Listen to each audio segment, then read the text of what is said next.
4, 5, 6, 7, 8, 9, 10, 11, 12. How we all doing, guys? My name is Jason Joseph. This, of course, is Play-by-Play with JJ. If you guys are brand new to my channel, well, we cover almost every single Phillies game on here, and we also do 76ers basketball, Patriots football, even though it's not football season just yet, but hopefully that'll come soon, even though I want to enjoy this wave for Phillies baseball. And we got all summer long for more Phillies baseball. And we also do Flyers content as well. If you guys are interested in following me on all the social media platforms, make sure that you do that, as the link to the LINKTREE is posted down below. You can also feel free to donate to the channel too via Venmo or PayPal through LINKTREE as well. Guys don't have to. You guys have definitely been putting in a lot of time on here, and I seriously appreciate that, and that means a lot of support. Don't forget to like, subscribe, and hit the bell icon. Well, this is the moment that we've all been waiting for. I could not sleep last night. I had a really hard time going to sleep because I'm so excited about the Phillies and the Braves taking on one another. All right, the Phillies are back home. They're playing a 3-game series against the Atlanta Braves, and then following that, they start a 3-game series on Friday against the New York Mets. It'll be on Friday night. And the Phillies, well, they're 38-34. They're taking on a Braves team that is 8-2 over the last 10 games, just like the Phillies, and the Braves are currently 46-26, and they're 22-11 away from home.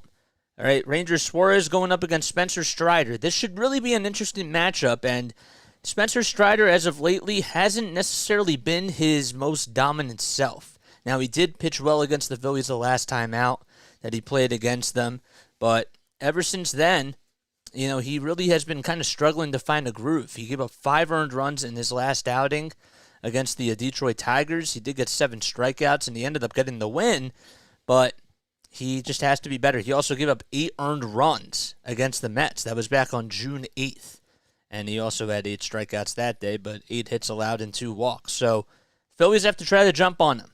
And I'm sure that Spencer Strider is going to want to redeem himself, especially from this playoff atmosphere that he had to deal with last year in the playoffs. But the Phillies just have to try to get the bats going early on. That's really what it comes down to. And Schwarber has to set the tone. So, meanwhile, Ranger Suarez is on the other side of the bump for the Phils. And Suarez, he's been pitching really well as of lately. The last time he did face the Atlanta Braves was in the NLCS. This is his first time that he'll be facing them this season. He didn't do so well in his last start, or in his last outing that he went for the Phillies against Atlanta. But Ranger, at the end of the regular season, in the last 2 starts before the playoffs started, was sensational against the Braves. So he's 1-0 over his last 3 starts. He has a .9 ERA.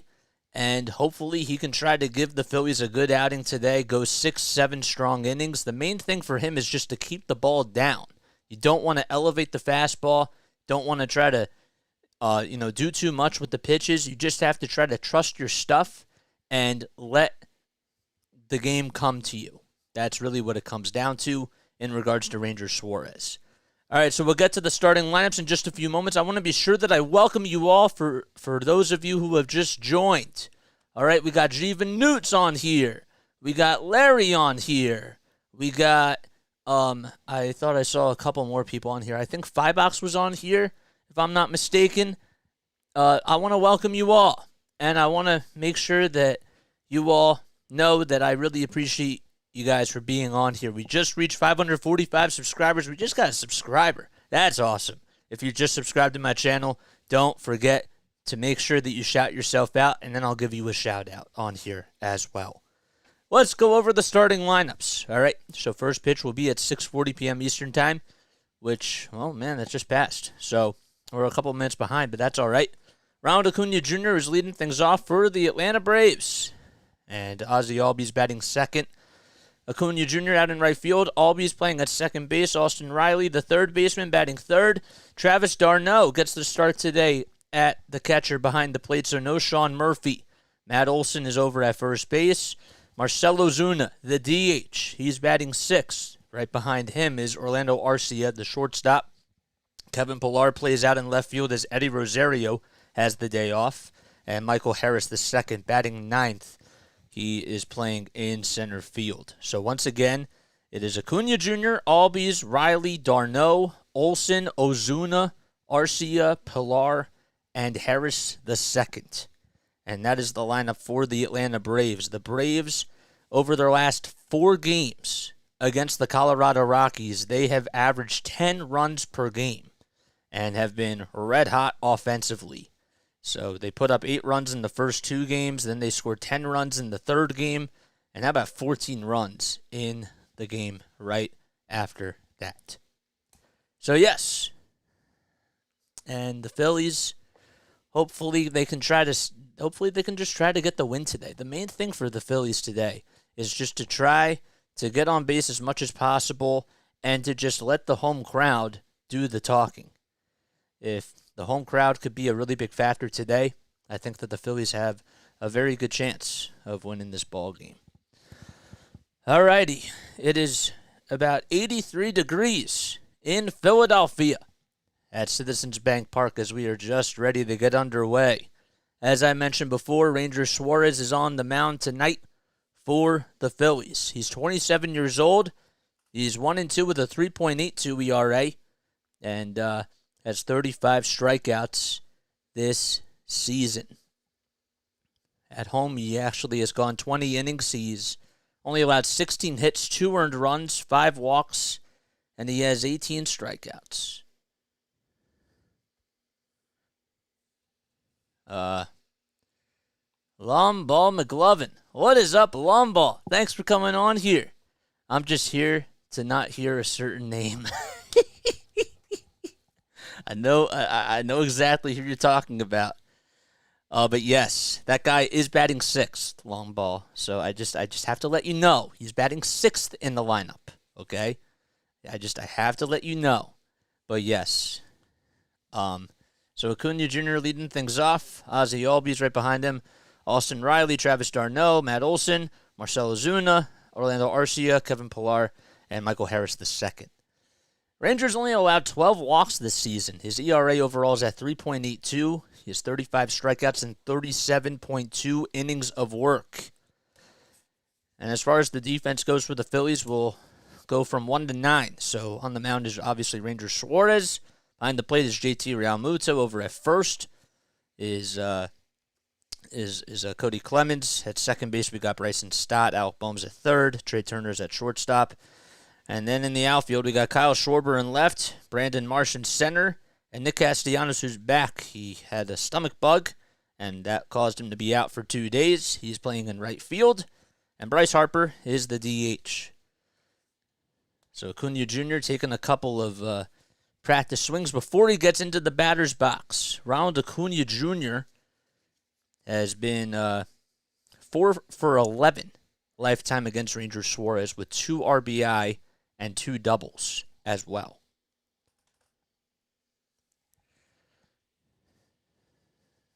The Phillies, hopefully they can try to get some runs early in this ballgame. So Acuna Jr. will step into the batter's box.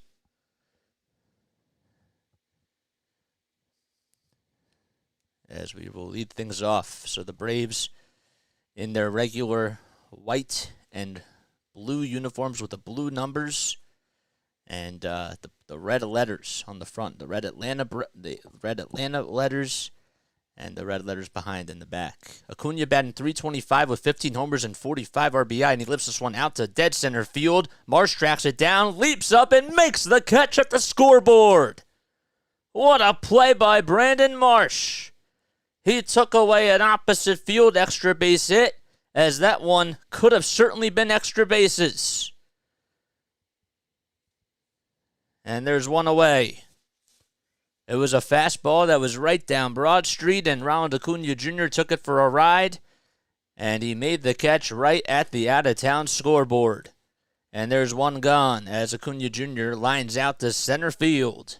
And Ozzie Albies, who's batting on the right side of the plate, is due up. No balls, 1 strike to Albies. Ranger throws the next pitch way up high for ball 1. Albies is hitting .269 on the season with 17 homers and 52 RBI. The 1-1, curveball that is outside for ball 2. Came in at 73 miles per hour. Albies is 2 for 12 in his career versus Ranger Suarez. He does have a homer and 6 RBI. The 2-1, fouled back. I saw what you. I saw Larry. I saw your comment. 2 balls, 2 strikes to Ozzie Albies. And up next is Austin Riley. 2 balls, 2 strikes. Ranger kicks, fires the pitch. Outside again, another curveball that's just below the knees. There's Brian Snitker, the manager for the Atlanta Braves. It's his 8th season as the Braves manager. He's .588 and .477, which is good for a winning percentage of .552. 3-2 pitch. Ground ball, high chopper over to third. Bohm throws it across the diamond and makes the play for out number 2. And Albies was out by just about half a step or so. We got to update the scoreboard. Here we go. Let's do that. Austin Riley now due up. His batting average is at .260 this season with 11 homers and 34 RBI. So Albies grounds out to third, and Riley will swing at the first pitch and foul it back towards the net. Austin Riley's career has been very interesting, to say the least. He started off, when he came up to the show, started off very hot, and then pitchers started to throw him more curveballs and more off-speed pitches as he takes the next one up high for ball 1. And they started to figure him out a little bit, and he got sent down to AAA and started doing better with hitting those off-speed pitches. And ever since he got called back up, well, there's a reason why, that he has a multi-million-dollar contract. The 1-1 popped up towards shallow right field, backing up is Cody Clemens. He backpedals towards the right field side, and he makes the catch towards the line for out number 3. 1-2-3 go the Braves. And we go to the bottom of the first inning as the Phillies are coming up to bat. Okay, pop out over to first. All right, guys, I have got to find my USB for my iPad. So give me just 1 second. I'm going to go to a quick break, but I will be right back in just a few moments, guys.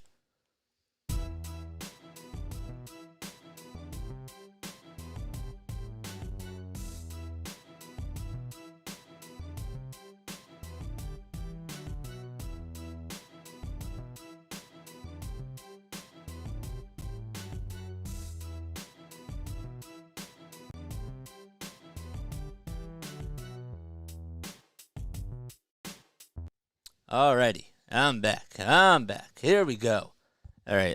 If you guys have not done so already, please make sure that you like, subscribe, hit the bell icon, so that way you know when I upload or whenever I go live for a Phillies game. We're doing all 6 games this week. We got Phillies Braves tonight at 6:40, and we have it tomorrow night at 6:40. And then Thursday at 1:05, and then we got the whole Mets series coming up. We have an afternoon game on Saturday, an evening game on Friday, and another early afternoon game on Sunday. Also, please make sure that you go check out Long Ball McLovin's page and Doggy Squad Brick. So, make sure that you guys go do that. And also, I think I saw FS Podcast on here. There he is. What's up, FS Pod? What's up, Ty? Thanks for coming on here, guys. Whatever happened to MLB 65? I have no idea. All right, let's talk about the Phillies starting lineup. As we go to the bottom of the first, we got Kyle Schwarber leading things off. Trey Turner batting right after him. Nick Castellanos batting in the 3 spot. But Bryce Harper batting in the 4 spot. He is batting in the cleanup spot himself. And JT Realmuto behind the plate. Bryson Stott over at second base. Alec Bohm is at third. Cody Clemens at first. And Brandon Marsh is out in center field. So once again, it's Schwarber in left. Turner at shortstop. Castellanos in right field. Harper at the DH. JT behind the plate. Stott over at second. And over at third is Alec Bohm. And first is Cody Clemens and Brandon Marsh in center field. The first pitch to Schwarber. Line drive, base hit in the center field. It drops right in front of Michael Harris the second. And Kyle Schwarber gets on with a leadoff single. Right out to center field. It was a fastball over the middle of the plate thrown by Spencer Strider. And Schwarber just got a good piece of it and hit the ball very sharply. He has been doing an incredible job as the leadoff hitter for the Phillies, and that's one of the main reasons why the Phillies have gone on this big winning streak. Trey Turner comes up to the plate with Schwarber at first, and he fouls the first pitch off. Turner is 0 for 6 versus Spencer Strider. And we'll talk more about Strider in just a few moments, as the 0-1 is swung on, hit out to right field. That's going back to the warning track, to the wall, and it is caught by Acuna Jr. Schwarber has to go back over to first, and he just gets back in there safely. A good throw by Acuna Jr., and Kyle Schwarber thought maybe it was going to be a home run, and he just got back into first base. It would have been a 9-3 double play. Turner just missed a home run there. But a nice catch by Acuna Jr. That's going to bring up Nick Castellanos. So Strider is 7-2 on the season in 78.2 innings pitched. As the first pitch to Nick is outside and low for ball 1. He also has allowed 30 walks and has 127 strikeouts in those 78.2 innings. As a 4.12 ERA, though, it's gone a little bit higher over the last couple of outings. The 1-0, swing and a miss. So Schwarber leads off at first base. Castellanos at the plate. We are scoreless in the bottom of the first at Citizens Bank Park in Philadelphia. The 1-1, swing and a miss. It was a slider that was down the center of the plate, and Strider threw a really good slider there as it just disappeared. How about Nick Castellanos batting .403 with 3 homers and 14 RBI in just the month of June alone? Strider in 5 games versus the Phillies is 5-0 with a 1.65 ERA. The 1-2 pitch, fouled back.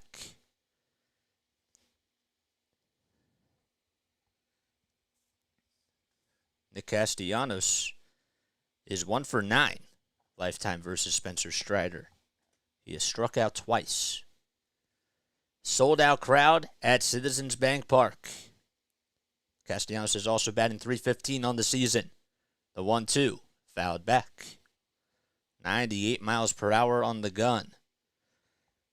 As far as the crew chief goes, we got Alfonso Marquez behind the plate. Ramon De Jesus is the first base umpire. Lance Barrett is the second base umpire. And over at third is Alex McKay.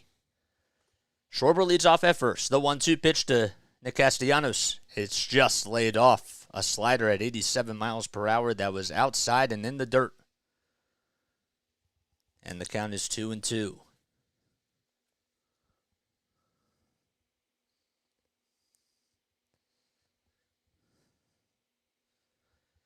The 2-2 pitch, swing and a miss. Castellanos thought he fouled it, and nonetheless it landed in the glove of Travis d'Arnaud. And there's 2 away. Castellanos just could not catch up to the slider. Thought he fouled it, but he didn't even catch a piece of the bat. So there's 2 gone, and Bryce Harper's due up. The last time he has homered was back on May 25th against the Braves. He has not homered since then. He takes the first pitch up high for ball 1. Lifetime against Strider, Harper is 0 for 7 with 2 strikeouts. Strider gets the signs from d'Arnaud, kicks, fires the next pitch just below the knees. Good eye by Harper. 98 miles per hour.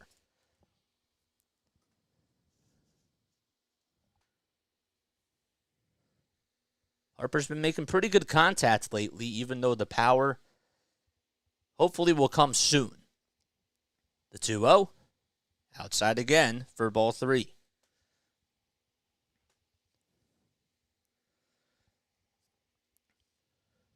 Harper versus the Braves lifetime in 174 games has 40 homers and 99 RBI. The 3-0 pitch, on the outside corner, taken all the way for a called strike. And the strike was called by Alfonso Marquez. There's Rob Thompson in the Phillies dugout. Seems like he's starting to find his touch once again. 3 balls, 1 strike, 2 outs in the bottom of the first. Schwarber on at first base. And the 3-1 lifted out to center field. It drops in for a base hit. And Michael Harris, the second, plays it on 2 hops. And there's a single by Bryce Harper. And that puts runners at first and second base as Schwarber gets the stop signs. Good piece of hitting by Bryce Harper. It was a slider that was elevated, and it missed its spot. I think Darno wanted it down low a little bit more, but it was a hanging slider that was over about the middle of the plate, and Harper just did a good job at making good contact with it. So there's some traffic on the bases. Phillies trying to strike first. Can they get the first punch as JT Realmuto comes up to the plate?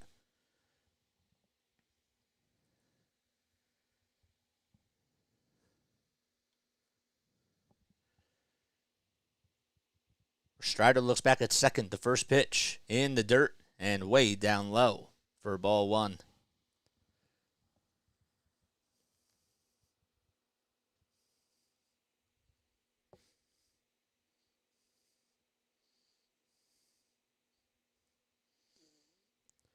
The 1-0 pitch taken right down Broad Street all the way for a called strike. 98 miles per hour on the gun.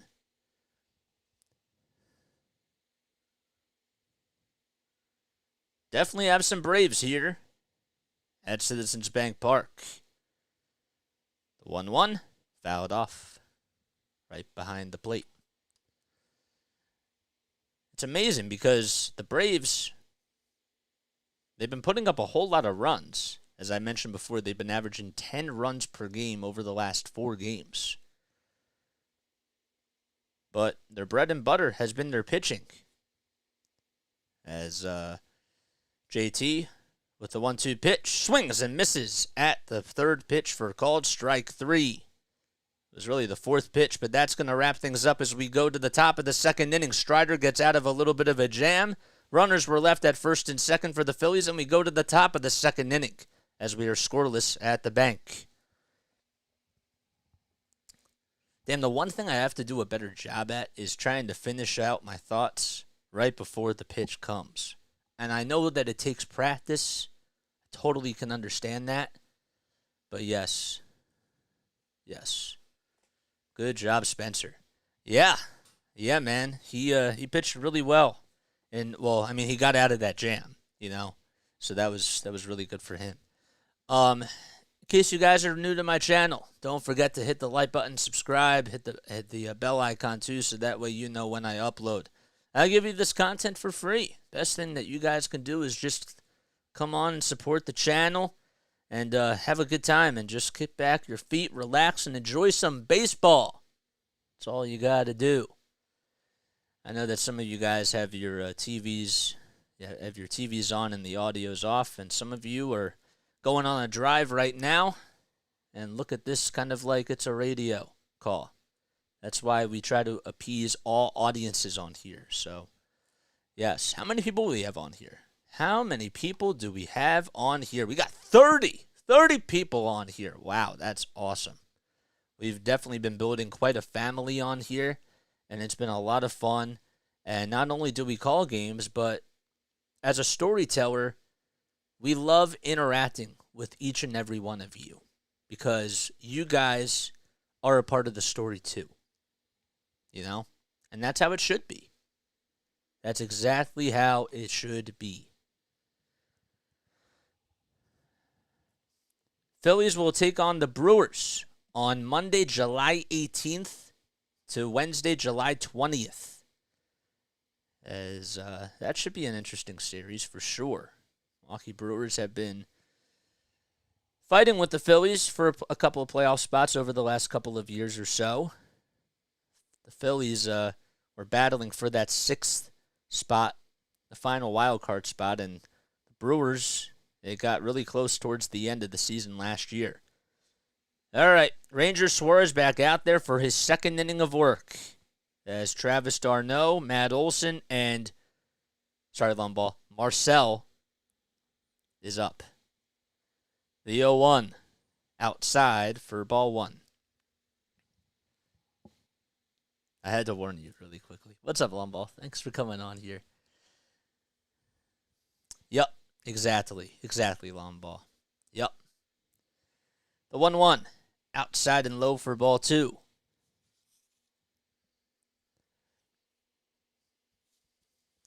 Two balls, one strike, 5 seconds left on the pitch clock for Ranger. And it's fouled back right behind the plate.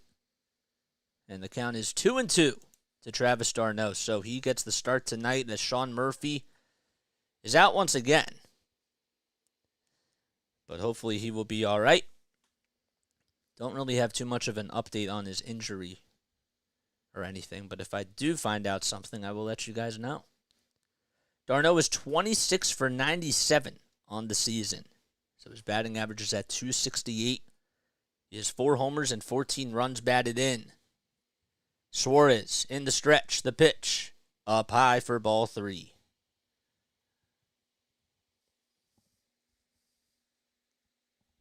Payoff pitch, fouled back on a cutter at 88 miles per hour.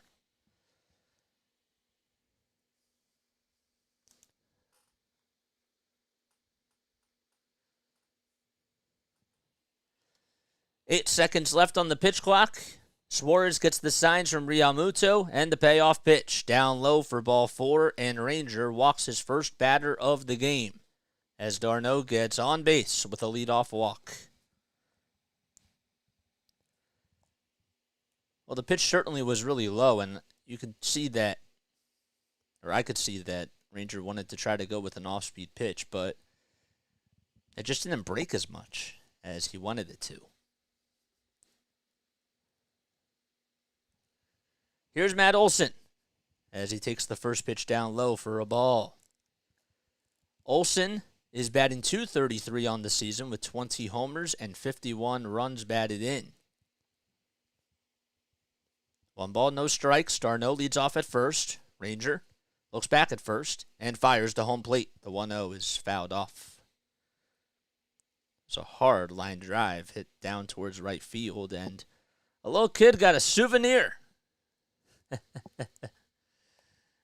1 ball, 1 strike. 10 seconds left on the pitch clock. Suarez, again, kicks, fires. The next pitch, a curveball at 75 miles per hour at the knees for another called strike.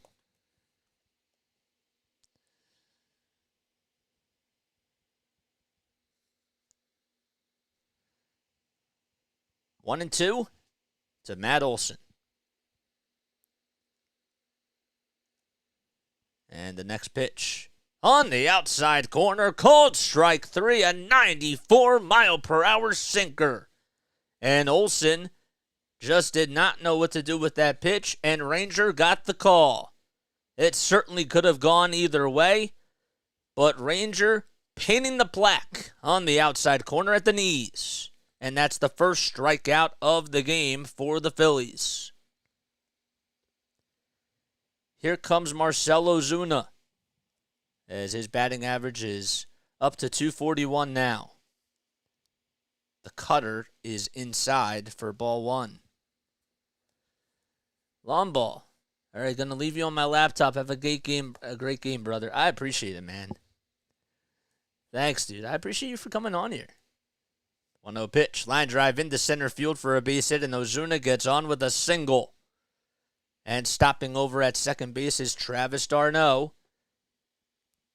And there's 2 runners on the bases for Atlanta.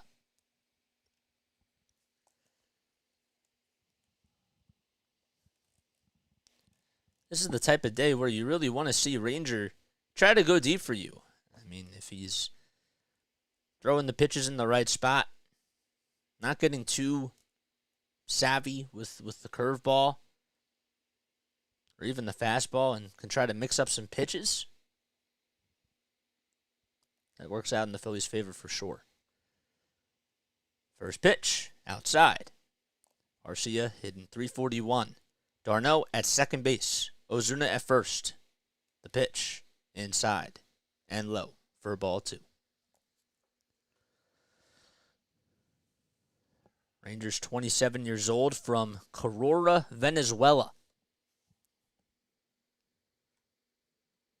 During his last outing, he faced the Arizona Diamondbacks and went 7 innings, 7 scoreless innings, and he had 7 strikeouts. The 2-0 pitch on the inside corner at the knees for a called strike. 1 out in the top of the 2nd inning. There's some traffic on the bases. The next pitch, it's fouled off on a changeup at 86 miles per hour. That'll even the count at 2-2.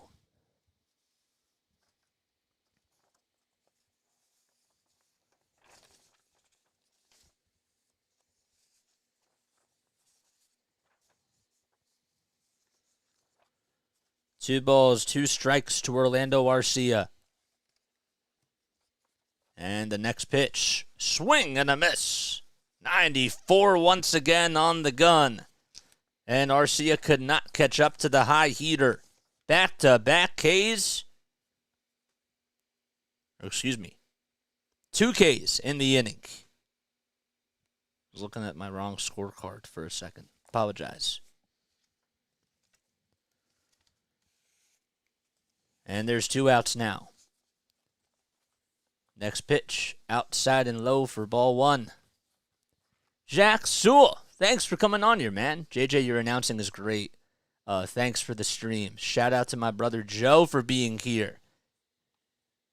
Shout out to Joe. Shout out to Joe. Hi, Joe. 1 ball, no strikes. The pitch to Kevin Pillar is on the inside corner for a called strike. So in case you are just joining us, we're in the top of the 2nd inning. There's 2 outs, 2 runners on for the Atlanta Braves. And Suarez fires the 1-1, is swung on and missed. A high cheese fastball that Kevin Pillar went chasing at the eye level. 32 pitches by Ranger Suarez. He's looking to try to strike out the side here. 1 ball, 2 strikes. Suarez looks back at second base, and the pitch. It gets away from JT as it was inside and low, and that'll advance the runners over to third and second base. You don't necessarily see that every day from JT. They will probably score that, I guess, as a wild pitch, but JT probably should have had that. That puts 2 runners in scoring position. 2 outs in the top of the 2nd inning. 2 balls, 2 strikes. Pillar at the plate. Suarez in the stretch. The pitch. Swing and a miss. And Ranger Suarez strikes out the side. And he gets out of a jam. We go to the top of the 3rd inning. No runs. 2 men left. And the Phillies coming up to bat in the bottom of the 2nd inning. I just ruined that call, man. I said top of the 3rd. But whatever. I was going to cut that too. My gosh. I was just going to circle it, but I ruined it. But that's all right, I guess. That's all right. This is why we're on here, guys. We make mistakes, and this is how we get better. Because at the professional level, we can't be doing this. So this is how you get the reps. You work your way up, and you make mistakes. Even the professionals make mistakes too, but that's all right. You're fine. We knew what you meant. I know, but I can't cut that highlight for me. I wanted to cut that. Whatever. Okay. Top of the 3rd inning we go. So if you guys are new to my channel, okay, first of all, don't forget to... bottom of the 2nd inning. Wow, I'm really off. I'm off. What the freak? Oh, man. Okay, bottom of the 2nd inning. So we have 1 more inning until we do what we do. Okay. I'm like losing track of things. Don't forget to like. Don't forget to subscribe, hit the bell icon, guys, so that way you know when I upload. I hope you're all having yourselves a phenomenal Tuesday night. We had a nice day off yesterday.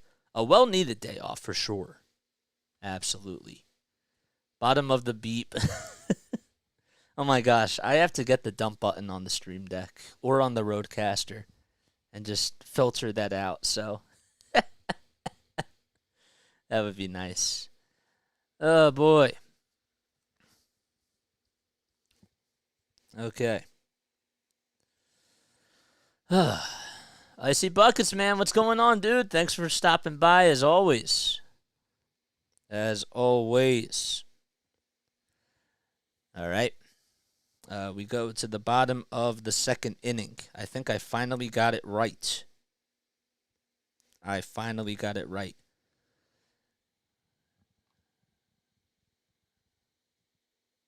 We got 25 people on here. Please make sure that you like and subscribe, man. Strider goes back out there for his second inning of work, and Bryson Stott is due up. First pitch, way up high for a ball. Stott hitting .296 with 7 home runs and 29 RBI. Strider not wasting any time as the next pitch is outside for ball 2.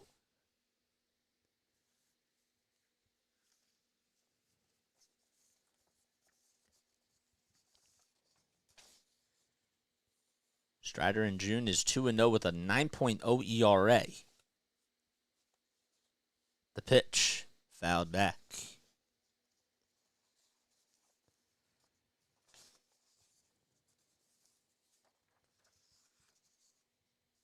Stott had 2 RBI in Saturday afternoon's game against the Oakland A's. And the pitch, ground ball over to first, gobbled up by Olsen, and he wins the race to the bag. He was playing right towards the first base line, and Stott pulled it right over there, and he's retired. 1 away, and Alec Bohm due up.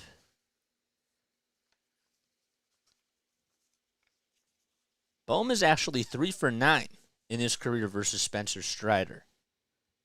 And ever since coming back from the injured list, he's been starting to really find a groove. He swings and misses at the first pitch, though. It was an off-speed pitch. And it's an 0-1 count. Bohm homered in the first game of the Oakland A series. The 0-1. Way inside for ball 1.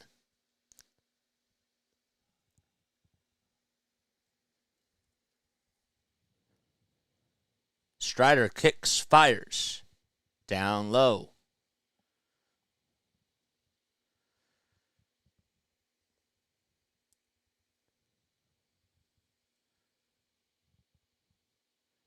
Bowman in .268 on the season for the Phillies.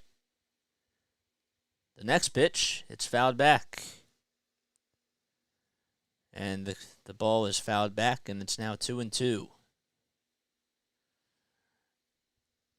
I didn't see your trivia question. Sorry, I apologize about that. I already have one though, and it's a pretty good one.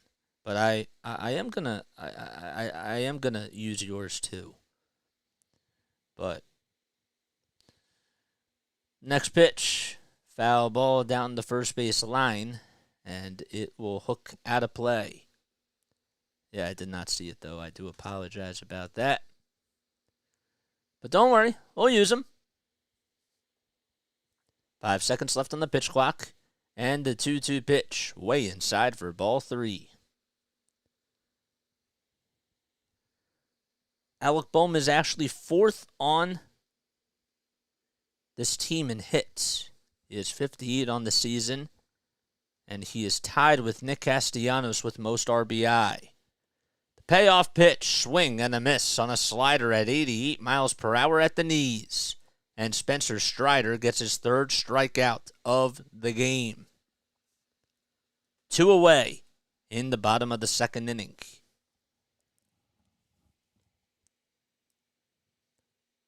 The slider just disappeared like it was a magic trick.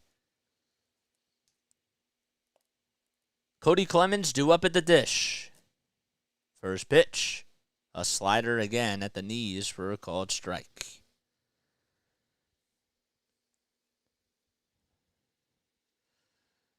The 0-1, fouled back. So the Phillies,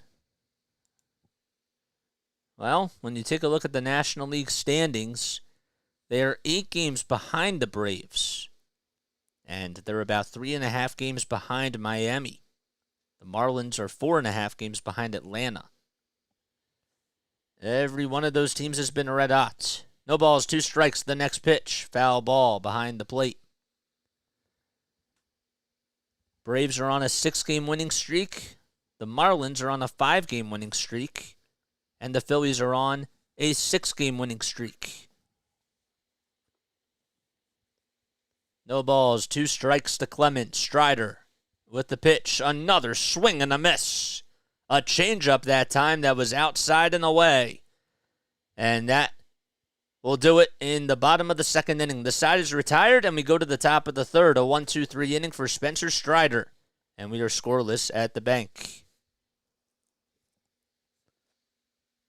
Okay. Alrighty, guys. We go to the top of the 3rd inning now. So that means it is time for our birthdays today. Our famous athlete birthdays. Or sports famous figures, as I like to say. All right, so today is Tuesday, June 20th. All right, so happy birthday to LeVar Arrington, Mal Washington, Dave Elmendorf, Doris Hart, and Len Dawson. So Hart, if you do the math correctly, I got to start writing these down rather than just doing the math on here. So Doris Hart is 98 years old. Len Dawson is 88 years old. Dave Elmendorf, he would now be 74. Mal Washington is 55 years old. And LeVar Arrington was born in 1978, so that makes him 45 years old. So happy birthday to all of those people. And then we'll get to our fun fact of the day in the bottom of the 3rd inning. And, of course, we got our trivia. That'll be in the 7th inning. That's what we do. All right? Braves fans were few and far between before 1991, according to Larry. That's what he just said.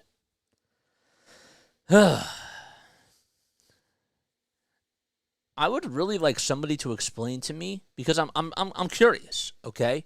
If there are any Braves fans on here, how did the tomahawk chop come into play? Is there like any sort of history behind it? Because I'm really curious. So if somebody could seriously explain it to me, a Braves fan, preferred for sure, or somebody that knows about the tomahawk chop history and all that, please let me know, because I'm very curious. Michael Harris II is due up as we start the top of the 3rd. Pitch number 1 at the knees for a called strike. Harris batting in the 9th spot, batting .249. It's a high chopper over towards the right side. Stott throws across to first base, and Harris II is retired. And he grounds out to second.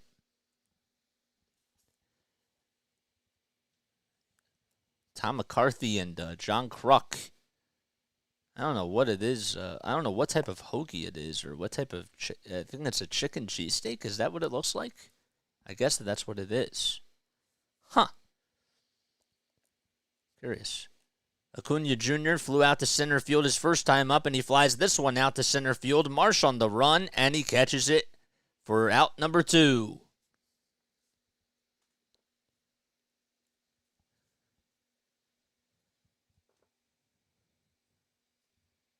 Nice pitch thrown by Ranger Suarez. He has 37 pitches and 2.2 innings of work. Albies batting on the right side once again, wearing his red batting gloves. Red and yellow batting gloves. It's yellow at the fingertips and red on the palms. First pitch, inside for ball 1. Phillies in their pinstripes. Red letters and red numbers. And red baseball caps as well. The pitch. Taken inside for a ball. The count is 1-1. Suarez not wasting any time. as the cutter is thrown, and it's swung on and missed. 1 ball, 2 strikes. 93 miles per hour on the cutter. Suarez trying to get out of the inning. 2 outs, and the 1-2. Fly ball out to right field. It drops in for a base hit. Castellanos gets over to the baseball as quickly as possible, and Ozzie Albies gets on with an opposite field single with 2 outs in the top of the 3rd inning. Nice piece of hitting. Albies just poked it out to right. Not really hit too sharply. And Austin Riley is due up next. Riley popped out in his first at-bat. 2 outs in the top of the 3rd. Suarez with the first pitch, and Riley rips this one high and deep to center field, but Marsh tracks it down, and he makes the catch. A couple of feet in front of the warning track, and we go to the bottom of the 3rd inning. No runs, 1 man left, and the Phillies coming back up as they are scoreless in Philadelphia.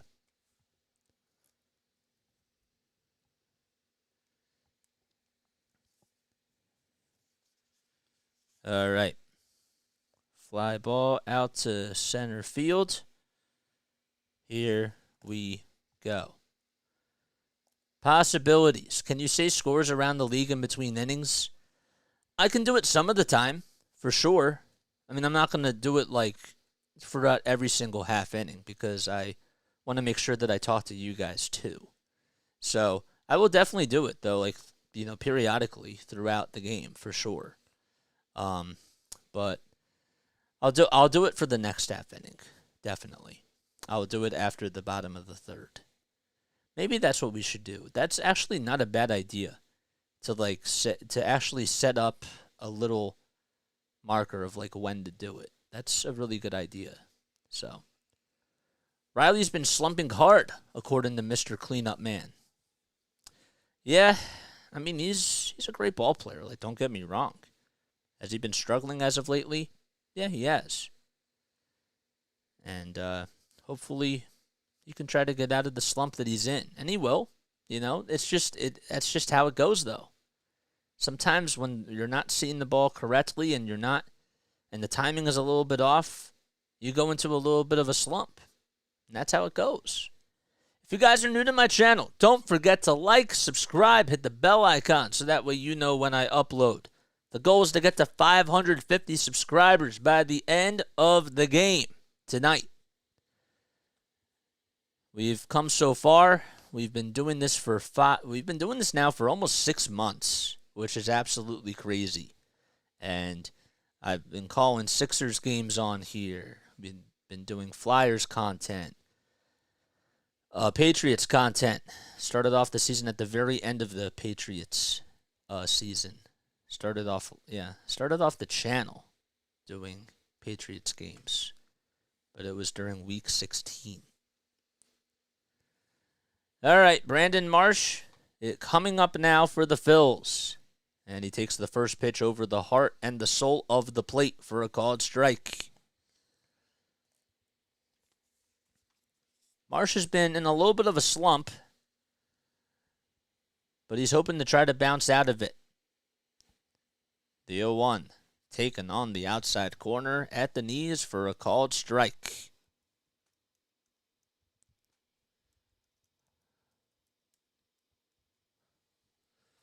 The 0-2 pitch fouled back.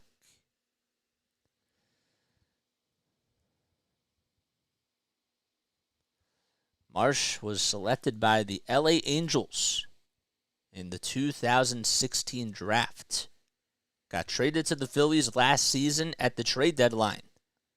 The 0-2 by Strider is way up high for ball 1.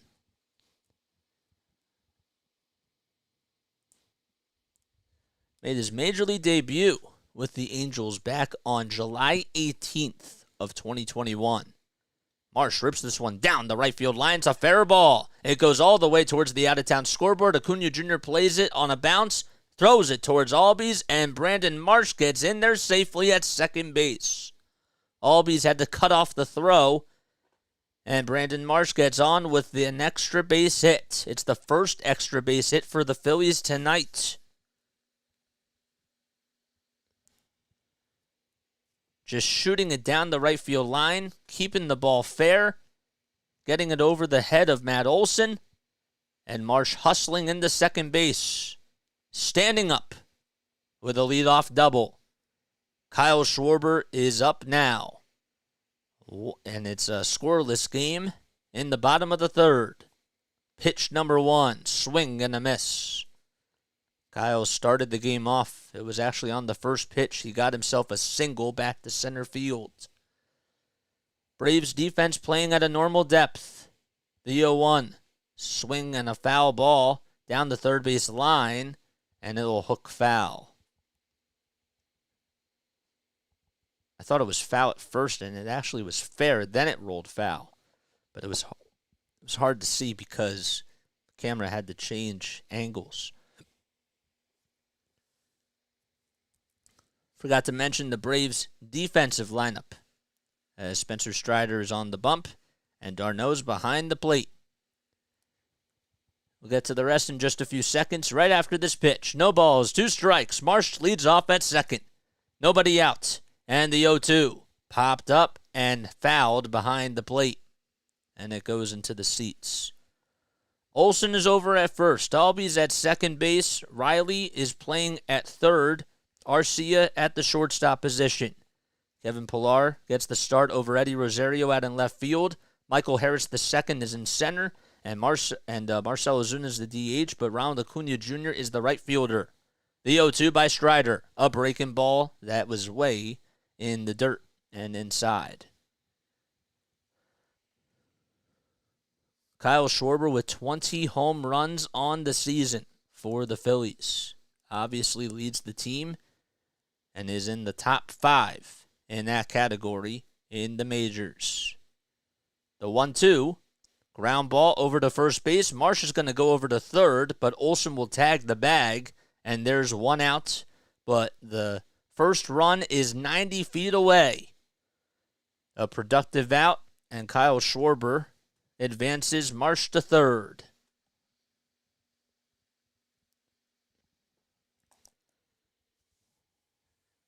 It's nice that he actually was able to make contact with that, and rather than just striking out, I think that his objective during that at-bat was just to put the ball in play.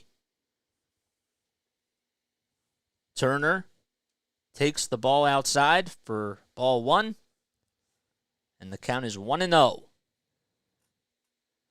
10 seconds left on the pitch clock. Strider looks back at third base. Kicks, fires the pitch. At the knees, a fastball at 98 on the gun. Trey flied out to right field his first time up.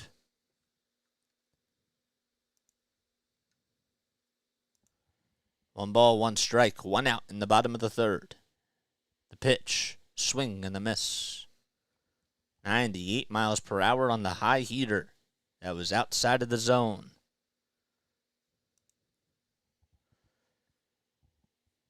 One and 2 to Turner.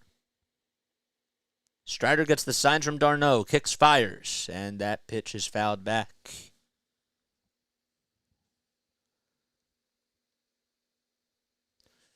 Turner is third on the team in hits with 74 coming into today, but he does lead the team in at-bats. 299 of them this season. 1-2 pitch. Little tapper back towards the pitcher. Strider throws over to first, and Matt Olson did a good job at just keeping his foot on the bag. His right foot that was, and he catches it, and Marsh could not score. So Turner grounds out. It is a 1-3 ground out.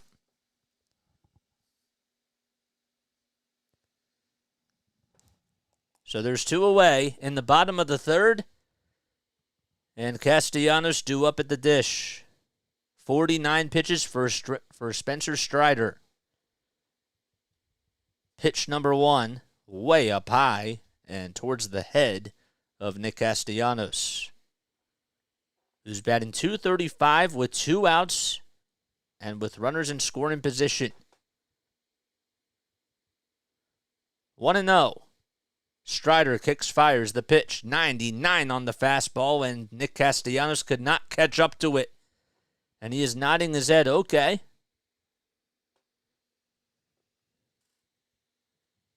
One ball, one strike. 2 outs in the bottom of the third. And the next pitch fouled off.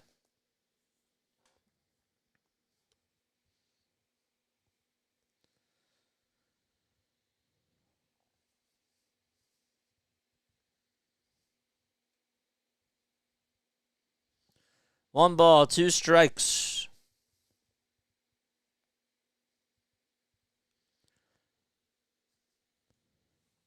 "13 seconds left on the pitch clock. Marsh at third. 2 outs in the bottom of the third. And the pitch way up high, 100 miles per hour on the gun for Spencer Strider. It's been absolutely incredible.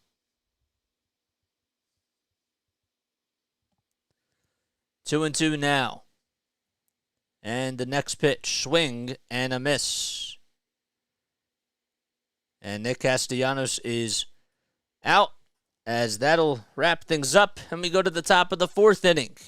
I had to second guess a little bit because home plate umpire officially didn't make a call till about 5 seconds after the swing.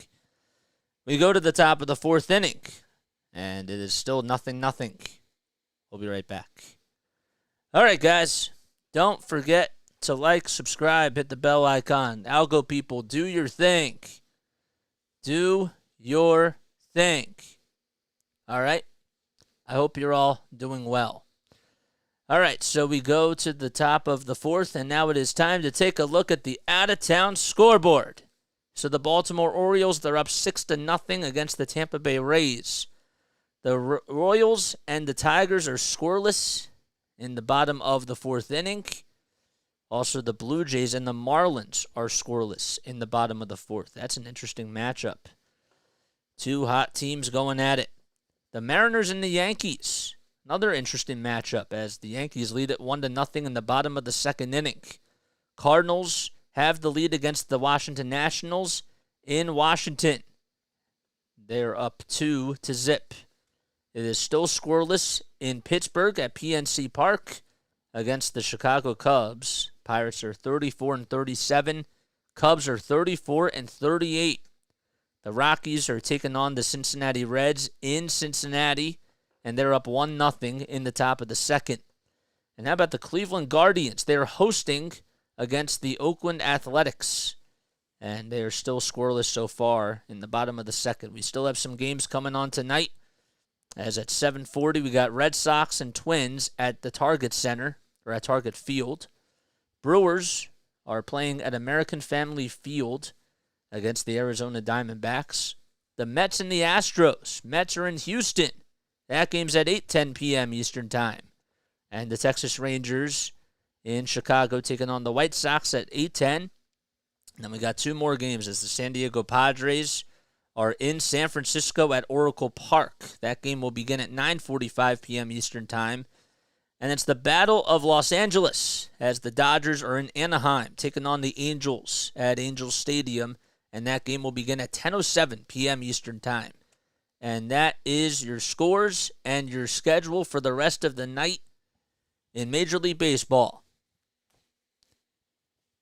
Phillies and Braves are scoreless as we go to the top of the 4th inning. Oh, Paul Muir is in the booth. Wow, that's cool. Suarez facing Travis d'Arnaud once again. It's for the 2nd time today. 1 ball, 1 strike. The pitch fouled back.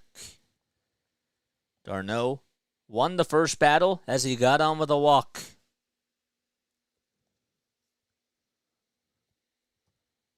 d'Arnaud walked in the 2nd. And he's behind in the count 1-2. Suarez with a changeup, and it's just fouled off.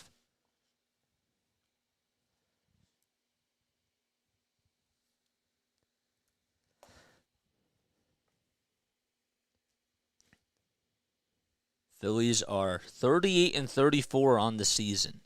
They're 8-2 and over their last 10 games. The 1-2 in the dirt. They're also 19-11 at home on the season. 2-2. Suarez fires the pitch. Another swing and a miss. A changeup on the outside corner. 4 strikeouts by Ranger Suarez.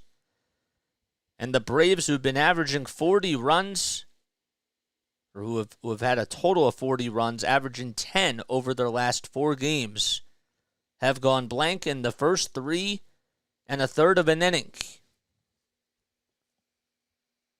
Still plenty of baseball left, though. Matt Olson steps up to the plate. Takes pitch number 1 way up high. Suarez doesn't like what he sees from JT, and now they finally agree on a pitch. The 1-0. Popped up towards the first base side in foul territory. Clemens and Realmuto run out of room as it goes about 4 rows behind the Phillies dugout. And what a catch that was by that fam. He played it on a big bounce and leaped up and made the catch. He barehanded it with his right hand, or his left hand, actually. Looking at the wrong side of things.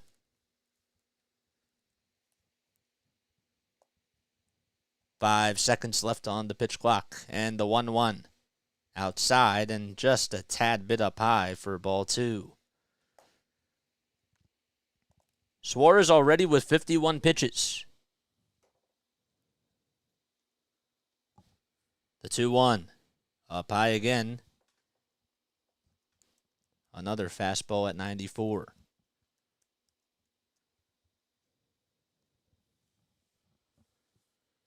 Three balls, 1 strike, 1 out in the top of the 4th. The next pitch popped up towards the third base side in foul territory. Bohm runs out of room, and the count is full at 3-2.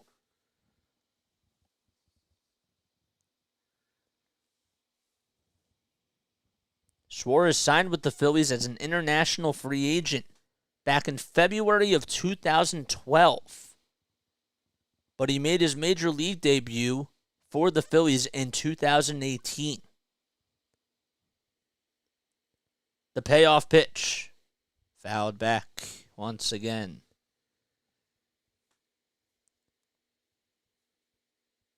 Phillies selected him in the Rule 5 draft.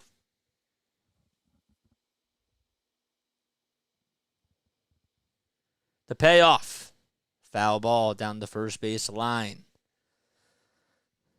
1 out in the top of the 4th inning. What is up, HT? How you doing, man? Thanks for coming on here. Ozuna waits on deck. He doubled earlier in the game. The payoff pitch by Ranger. Fly ball out to center field. It carries a little bit, but it's not too deep. Marsh backpedals and makes the catch about 4 feet in front of the warning track in dead center field. 2 away. Nice pitch by Suarez as he dared Olson to hit the fastball down the middle of the plate, and Olson's timing was off. 2 up, 2 down.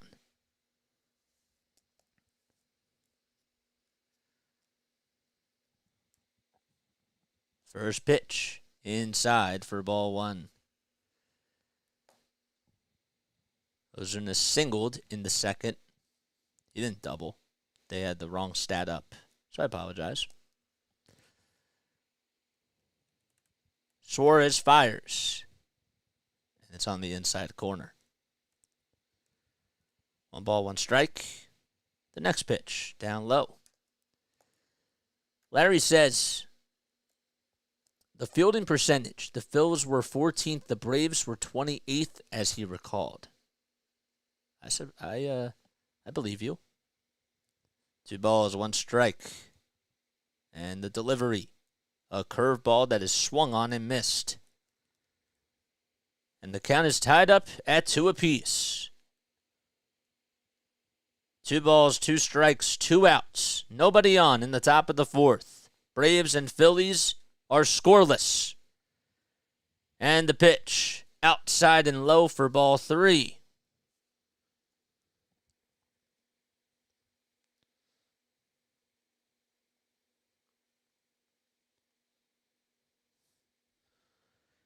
3-2 pitch. Swing and a miss. A curveball at 77 miles per hour just below the knees.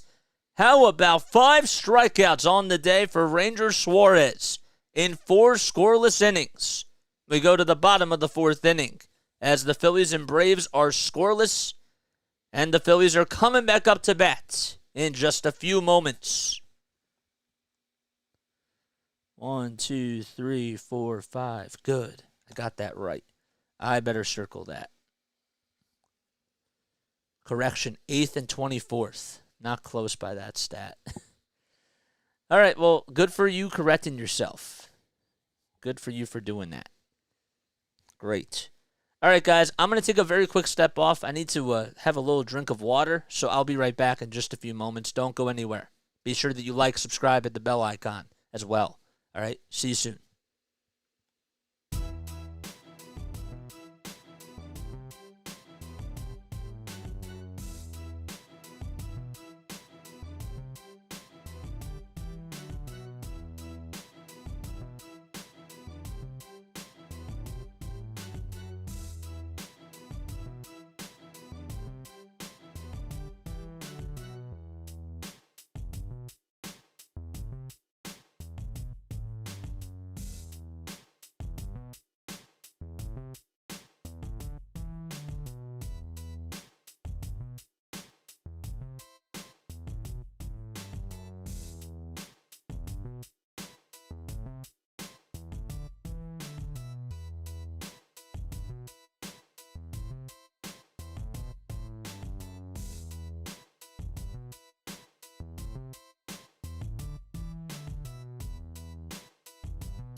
Alrighty, here we go to the bottom of the 4th inning. Sorry about that.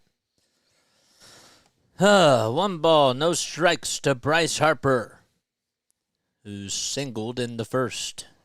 His batting average is back up to over 300, as he's hitting 301 to be exact. The pitch by Strider is taken all the way at the knees for a called strike. A pitch and duel between Spencer Strider and Ranger Suarez. If you guys haven't done so already, please make sure that you like and subscribe. Hit the bell icon as well so that way you know when I upload. The 1-1. A changeup that was outside, but Bryce Harper swung at it anyways. Strider at the belt. Kicks, fires. The pitch fouled back. And the count is still at 1-2. 29 people on here. That is pretty cool, man. That is awesome. 5 seconds left on the pitch clock again. Strider kicks, fires the pitch. Line drive into left field. It drops in for a base hit. Nice play by Kevin Pillar to just let the ball go in front of him and not try to overextend the play. He wasn't going in for the catch and decided at the very last second that he was just going to lay it out in front of him. And Harper gets on with an opposite field single to start off the bottom of the 4th. That's the 2nd inning in a row where a lefty has gotten on with a leadoff base hit. Bottom of the 4th, JT due up. He swings and hits this one right past the first base bag in the right field. Harper is going over to second. And JT gets on with an opposite field single. Rolls it right on over past Matt Olson towards his right side. And there's still nobody out. Sometimes it's not about how hard you hit it, but it's about where you put it And he put it in the right spot, and Harper had to even jump over the baseball. Back-to-back singles on back-to-back pitches. Stott due up, and he takes the first pitch. It looked like it was just a hair down low, but it was at the knees for a called strike.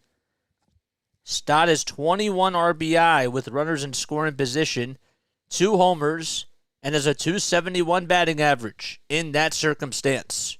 Strider looks back at second. The 0-1 to Stott. Fouled off towards the third base side.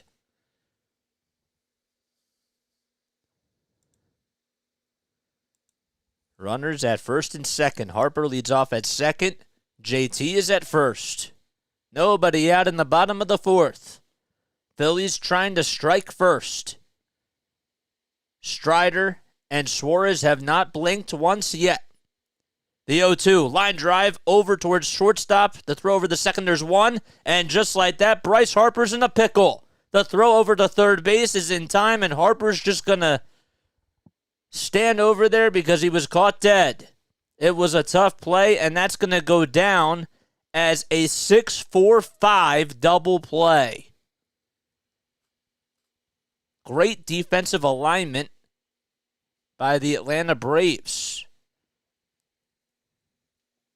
A 6-4-5 double play hit by Bryson Stott. That's not something that you see every single day. 2 gone in the bottom of the fourth, but Stott is over at first. And Alec Bohm due up next. Bohm takes the first pitch. It was a little bit outside, but Marquez calls it a strike.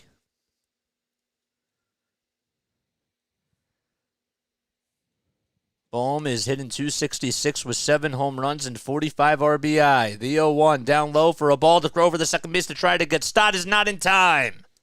Darno tried to throw him out, and Bryson Stott swipes second base and goes into scoring position. Stott got a nice jump there. Darno made a little bit of a high throw. Actually, it wasn't really too high. It looked like it was a little high in real time, but good job by Albies, too, to try to catch the baseball and make the swipe on the left foot. It was just a hair late. 1-1. Strider with the pitch. Fouled back towards the screen.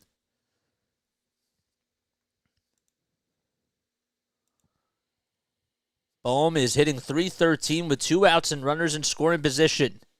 He is also homered, doubled, and has 14 RBI. 1 ball, 2 strikes, 2 outs in the bottom of the fourth. Stott leads off at second. And the pitch, 1-2, or 2-2 now, I should say, as the 1-2 pitch was way up high and almost hit the shoulder of Alec Bohm.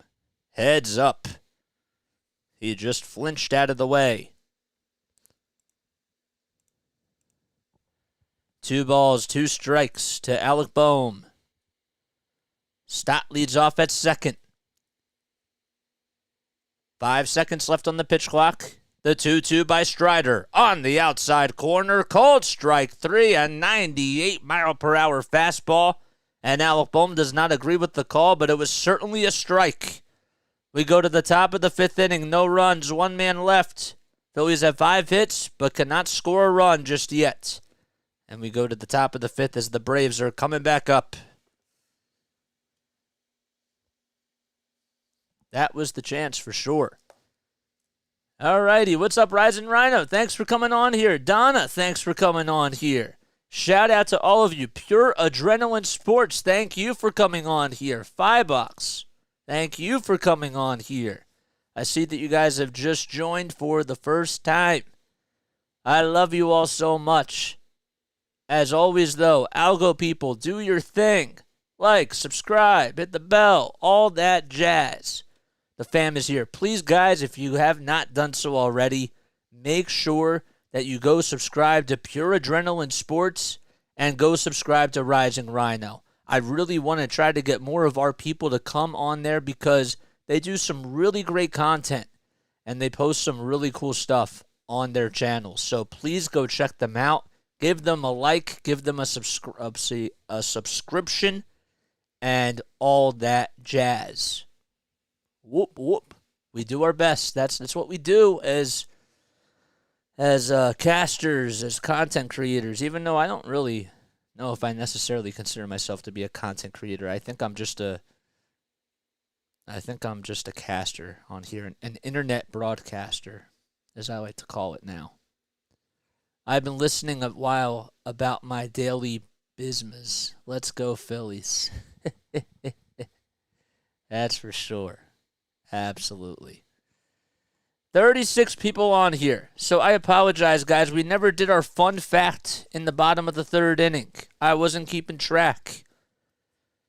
So on June 20th, which is today, right, in 1993, all right, let's go back to Game 6 of the NBA Finals.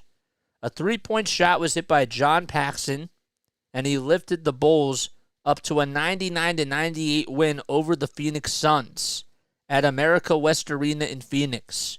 It's Chicago's third consecutive championship, and Paxson's shot was a 25-footer with 3.9 seconds remaining, and it followed a pass from Horace Grant.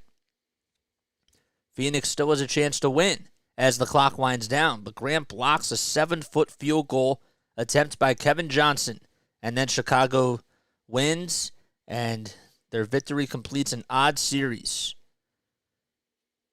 in which the road team wins 5 of the 6 games. And that is your fact of the day. 1 ball, 1 strike.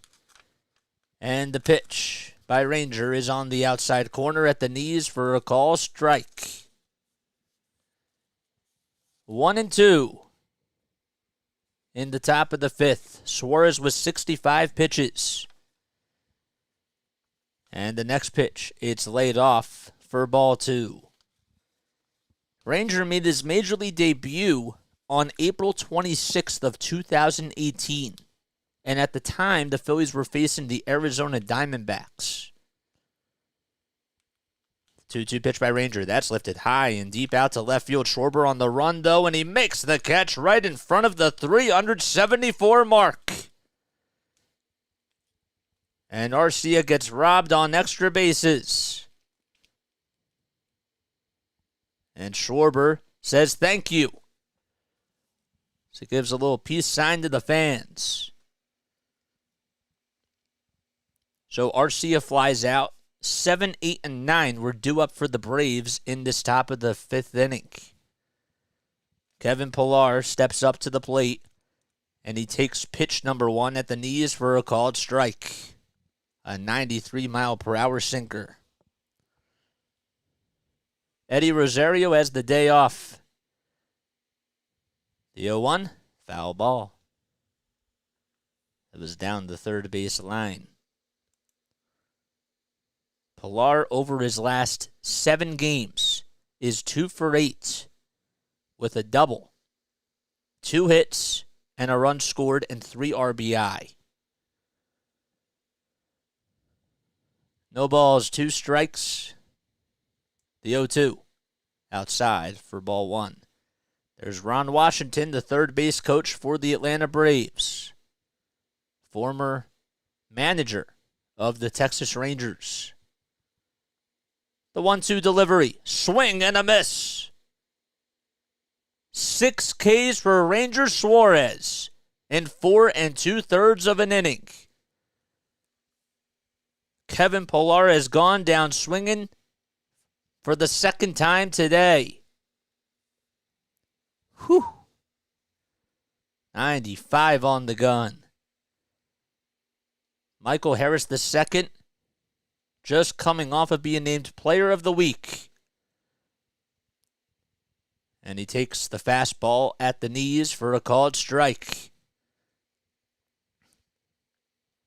During that time, Ozuna hit .556 during the week. The 0-1. A grounder over towards the first base side. The throw over to first, though, by Suarez is not in time. It was actually hit over towards the third base side, and Suarez had to get off the mound, throw it over to first, and duck and try to get out of the way for Alec Bohm, because Bohm was coming running in towards the baseball, and Ranger used every single piece of his athleticism And Michael Harris II utilized all his speed to just beat it out by half a step. And that'll be an infield single by Michael Harris II. And you have to try to watch him because he can certainly do a lot of damage on the bases. Acuna Jr. back up at the plate. And he'll take the curveball at the knees for a called strike. Acuna today has flied out 2 times to center field. Suarez with the next pitch. A changeup at 86. That was inside.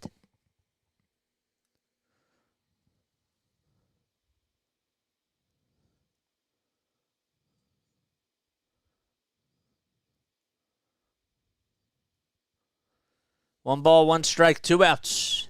And the next pitch is a curveball that's in the dirt and inside for ball 2.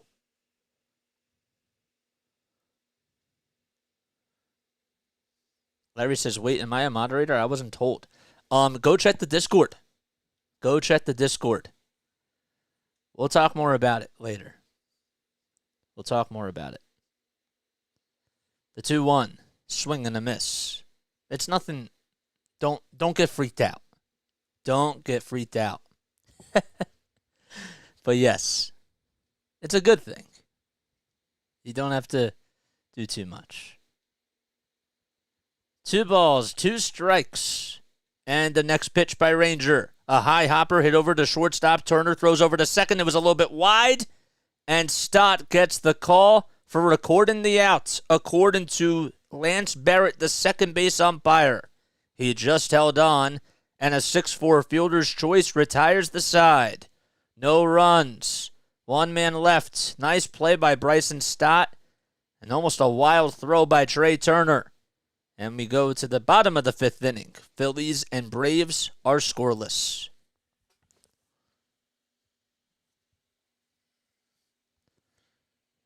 Okay. Grab that wrench and get to work. Dodd is the mod. Hail the monitor. Yes. But yes. It's not really don't get freaked out by it. Okay? Definitely don't get freaked out. It's actually a really good thing, and I think that you'll have fun with it. But if you don't want to do it, you don't have to. It's really not that hard, though. All you got to do is just make sure that people in the chat are being nice. If anybody has a question about the socials, make sure that you guide them. That's all it is. This is a strange turn of events. If you don't have to do it if you don't want to. But I figured, you keep coming on and, you've been really supporting the channel. And I figured, if people had any questions about the channel, you'd know how to help answer them. And if somebody's not being so nice on here, or if someone's being, unprofessional, you can just kick them. So, my mom won't let me be a moderator. She says it's too dangerous. I finally retire and it's quote unquote get to work.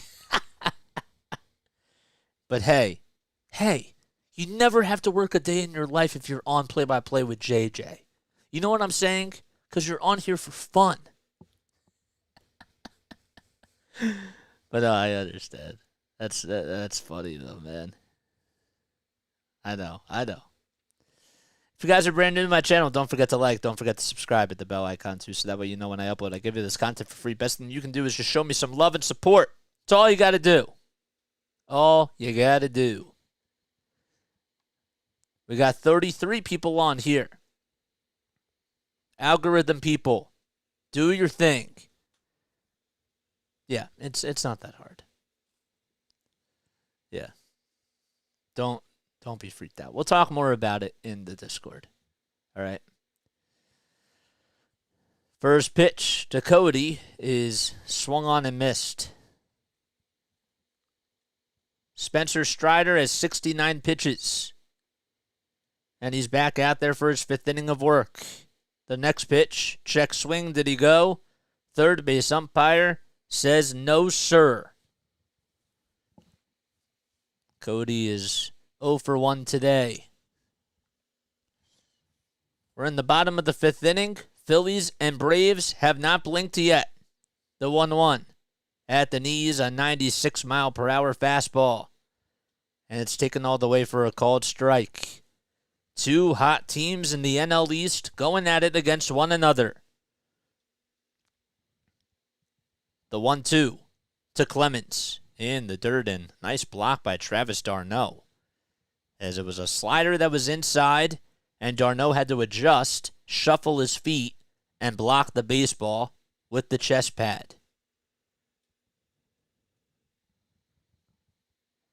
10 seconds left on the pitch clock. Strider gets the signs from d'Arnaud, kicks, fires, and the pitch. Fouled back once again.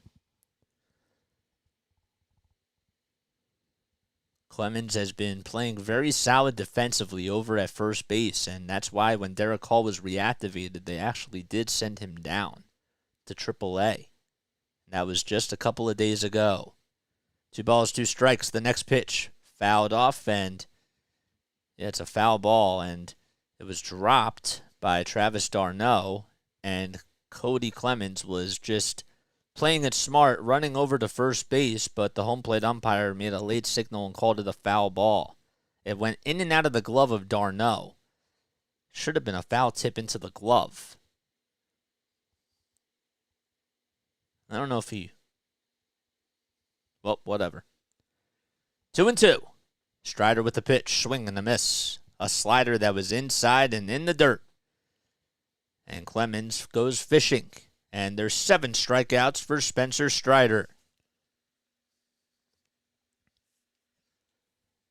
Well, after allowing the 2 singles in the bottom of the 4th, Strider got Bryson Stott to ground into a 6-4-5 double play. He also got Alec Bohm the strikeout looking. And then to start off the bottom of the 5th, he got Cody Clemens the strikeout swinging. Marsh, who doubled his last time up, fouls the first pitch off of his left knee. Oh, man. Moderator of the realm. That's right, $5. That's totally correct. Yep. 0-1 to Marsh.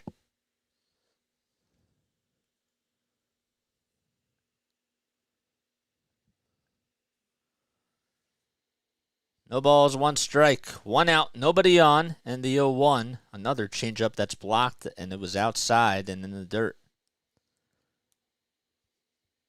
d'Arnaud's 34 years old. He's been in the big leagues for quite some time. Started off his career with the New York Mets.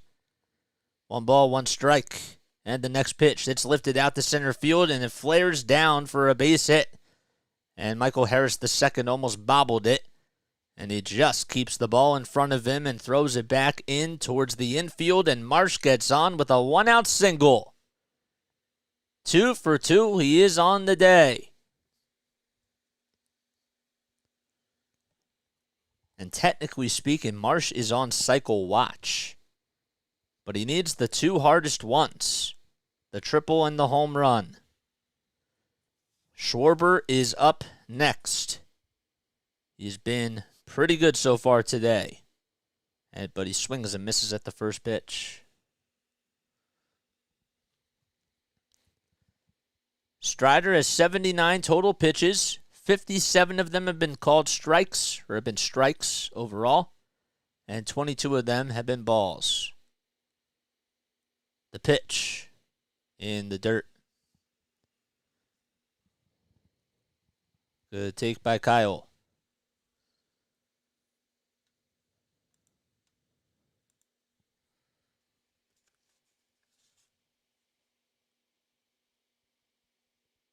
Schwarber is 1 for 11 in his career against Spencer Strider. He rips this one out to right field, and that's in there for a base hit again. Marsh stops at second base. Acuna Jr. got over to it, and there's the bow and the arrow for Kyle Schwarber as he smiles over towards the first base dugout. Back-to-back singles. And I stand corrected. He was 1 for 11 coming into today against Spencer Strider with a home run, and today he's 2 for 3, so that makes him now 3 for 14. Trey Turner due up, and he swings and misses at a pitch that was downstairs and hit the dirt. 97 on the gun.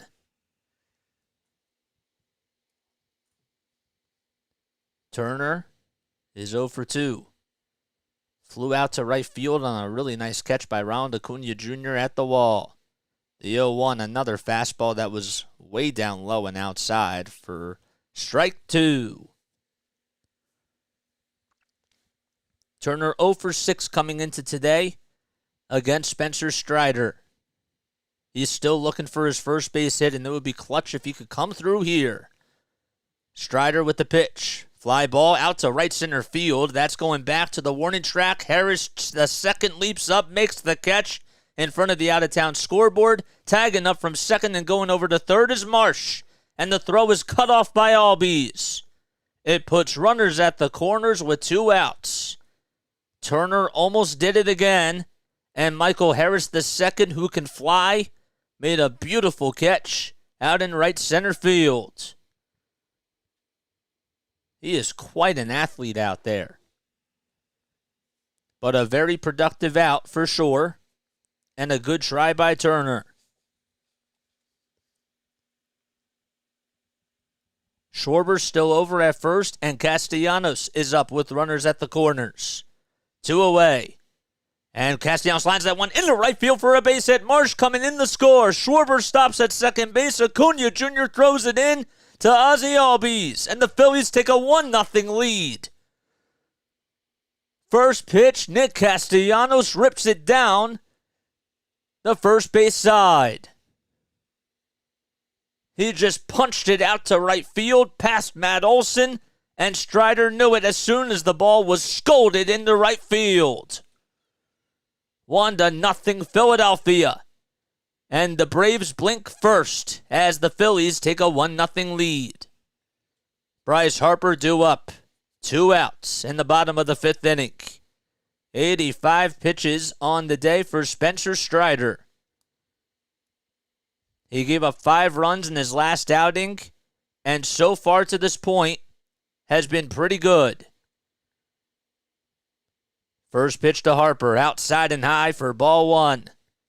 Bryce is 2 for 2 versus Strider today with 2 singles.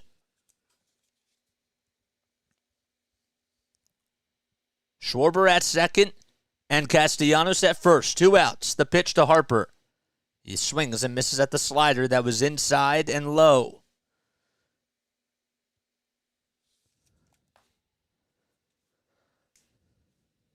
Phillies up 1-0 in the bottom of the 5th, thanks to an RBI single by Nick Castellanos.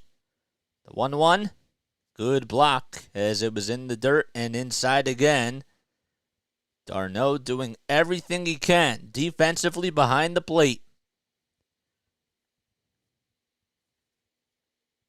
You wonder how much longer the leash will be for Spencer Strider here. 2-1. Strider looks back at second. 3 seconds left on the pitch clock. The 2-1, he fires it, and it's outside and low for ball 3.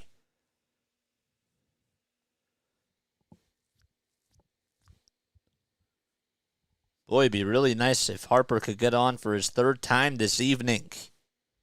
Crowd is waiting to erupt. 2 outs. Runners at first and second in the bottom of the 5th. 3 balls, 1 strike to Harper. Strider kicks, fires the pitch. It's at the knees, taken all the way for a called strike at 97. Phillies will have JT Realmuto waiting on deck. Payoff pitch coming up. Hearts are racing. Strider with the 91st pitch coming up. Well, he throws it back over to second base, and it's not in time. Had to take a quick step off and reset.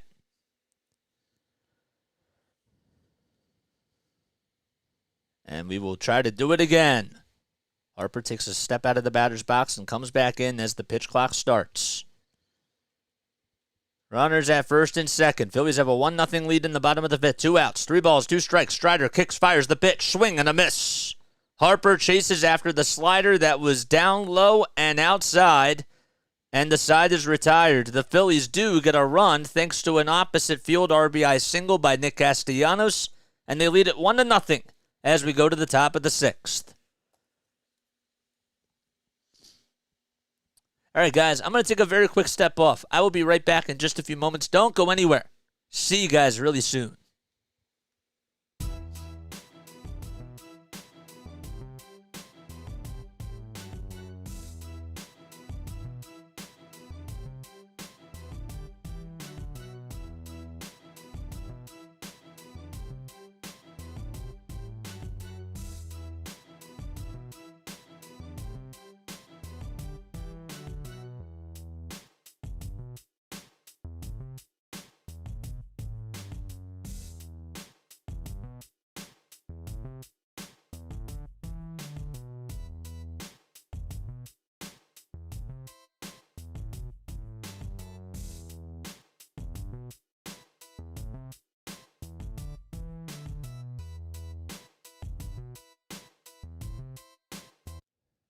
Alrighty, guys, if you guys are new to my channel, don't forget to hit the like button, subscribe to the channel, and smash that bell icon too, so that way you know when I go live or when I upload for a Phillies game. Yes, Phillies are on the board. Houston to Dave, that is for sure. What is up, Houston to Dave? Howdy, JJ. Howdy back to you too, sir. G. Vanoots. All right, you're going to go eat dinner, but you'll be back in 30 minutes. Also still trying to... All right, that sounds good, my guy. Yeah, it probably won't get fixed tonight. I apologize about the bot, guys, but it is what it is, you know? We have to keep going on, and we'll have to fix it, you know? There's nothing I can do about it, though. So, but I do apologize, and we got 28 people on here. Please make sure that you like and subscribe. Hit that bell icon, too, so that way you know when I go live or upload. All right. Why is the stream frozen?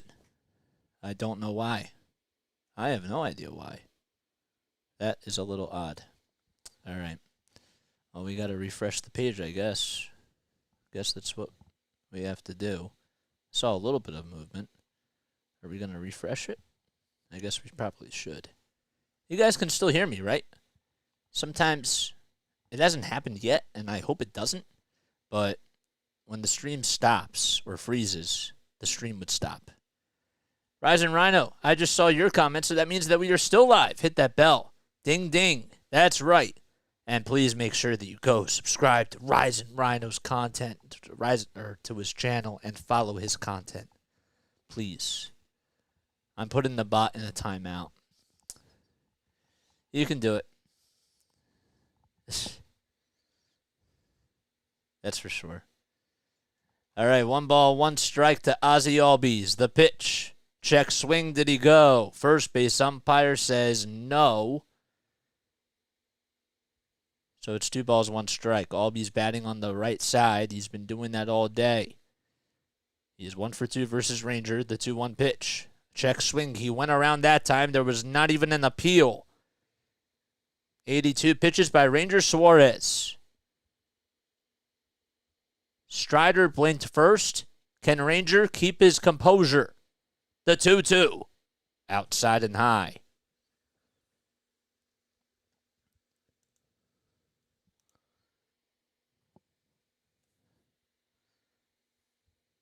It'll be interesting to see how the Phillies try to take care of business throughout the rest of this ball game, and what Rob Thompson will do.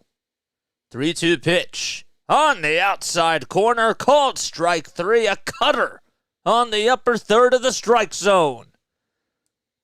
Strikeout number 7 for Ranger Suarez. Beautiful movement, and Ozzie Albies did not even think about going after it.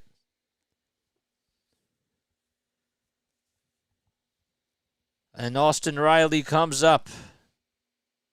So it was Albies. Now it's Riley, and d'Arnaud waits on deck. If it goes any further, Matt Olson will come up. 1 ball, no strikes. The next pitch. Swing and a miss. Man, Rangers' fastball has gone up to 94, 95. He is, as what Rob Thompson likes to call, a Swiss Army knife. And there's Austin Riley, who lifts this one high and deep to left field. It hits off the Jim Beam sign, and it's a solo home run. And Austin Riley ties the game back up 1-1. A hanger that was left out over the middle of the plate, 410 feet for Austin Riley.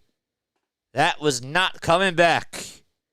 And it probably would have still went a little bit further if the Jim Beam sign wasn't out there. Yep, a hanger, and Riley drilled that thing. This is why he definitely should compete in the home run derby. With the power and the bat that he has, Phillies come up with a punch. The Braves provide a counter punch. 1-1 in the top of the 6th inning. And Suarez's first pitch is a ball. The second pitch is a called strike. A curveball at 75.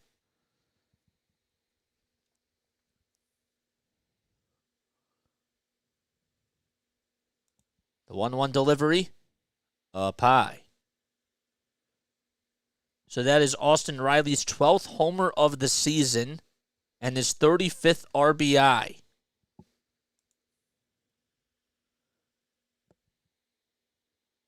Two one pitch, fouled off. Riley came in to today with 5 hits over the last 7 games in 25 at-bats. And he hadn't homered. 2-2. Suarez fires the next pitch. A curveball that was not even close to the plate. It is 8:18 p.m. Eastern Time. Matt Olson waits on deck. The payoff pitch. A screamer that is belted down the third base line, and it hit the tarp. Oh, boy. I hope you're all having yourselves a fantastic night. 8 seconds left on the pitch clock, and the payoff outside for ball 4, and that's the second time today that Travis d'Arnaud has gotten on with a walk.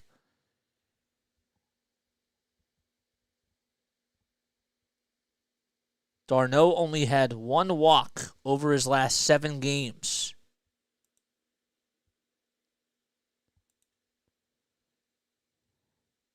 And he gets on now with 1 out. And JT's going to try to calm down Rangers Suarez as Caleb Cotham comes out, and there's a conversation on the mound between all the infielders, JT, Suarez, and Cotham.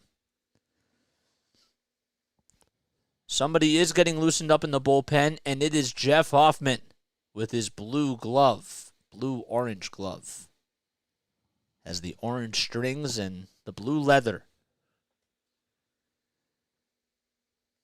Phillies will be taking on the Braves tomorrow night at 6:40 p.m. Eastern Time in Game 2 of this 3-game series. And then they play on Thursday afternoon to wrap things up. The Fightins are 38-34, while the Braves are 46-26. The good news for the Phillies is that they can get out of the inning with a double play. Olson takes the first pitch down below the knees and way outside for ball 1. Olson's slugging percentage is at .498. The 1-0, ground ball over to second base. The throw over the second. There's one. The throw back to first is not in time. It was pulled over towards the right side, so Bryson Stott had to gather himself. He threw it right over to Turner, who got the first out. And Turner threw it back over to first, and give credit to Matt Olson for just beating that one out and hustling out of the batter's box because he's not too fast. And he did a good job at just hustling. So that goes down as a 4-6 fielder's choice ground out. 2 outs in the top of the 6th inning. The Braves have tied it back 1-1. Ozuna steps up to the plate, and he lays off the changeup at 85.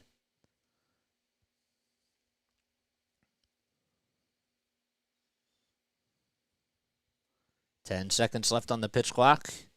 The next pitch, swing and a miss.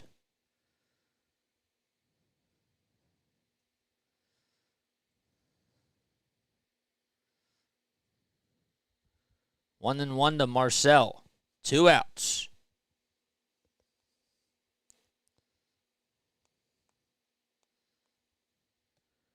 And the next pitch, line drive, played on the hop over at shortstop by Turner. He flips it over to Stott, and there is the 3rd and final out of the inning as Olsen is out at second.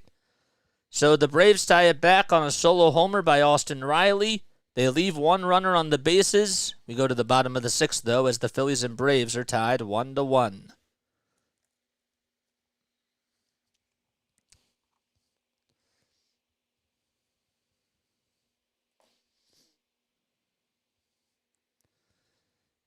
How about Yuri Perez, man, for the Miami Marlins? He went 6 innings, allowed 3 hits, no runs, and had 9 strikeouts against the Toronto Blue Jays. He is ranked as MLB's number 5 prospect and has allowed just 1 run over his last 5 starts. That's according to MLB Pipeline on Twitter. Subscribe to be banned. Wow, you're going to threaten people now? Wow. Is this what happens when you come out of retirement, Larry? Oh, man. I'm just teasing you. Offer uses a Mets glove? Yeah, I know. Isn't that crazy? I was thinking the same thing like 2 days ago. I think that's absolutely wild. Guys, if you guys are new to my channel, please make sure you like and subscribe. Hit the bell icon too, so that way you know when I upload. We got 26 people on here. I love you all so much. Let me go to the bottom of the 6th inning. Ooh, boy.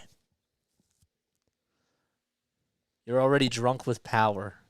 Well, with great power comes great responsibility.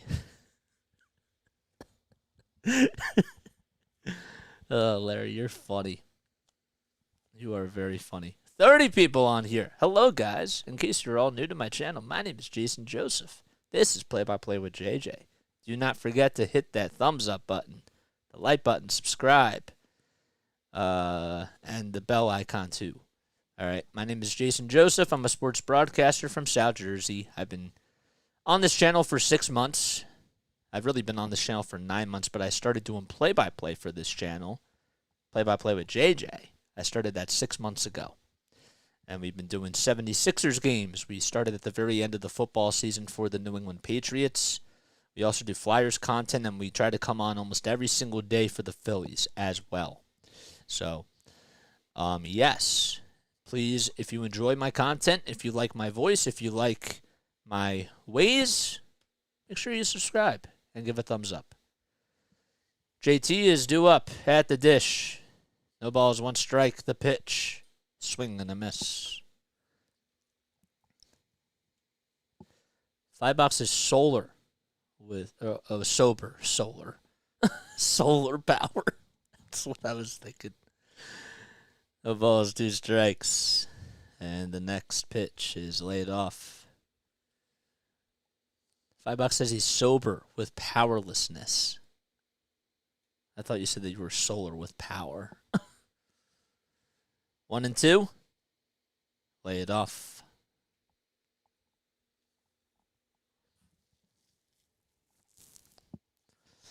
So if you guys are interested in donating to the channel, make sure that you do so by clicking on the link down below and supporting Play by Play with JJ through Venmo or PayPal if you're interested. 2 and 2. The pitch. Swing and a miss.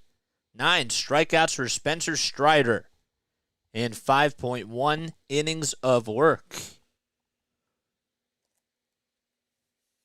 JT has gone down swinging for the 2nd time today. He struck out in the first to end the first inning.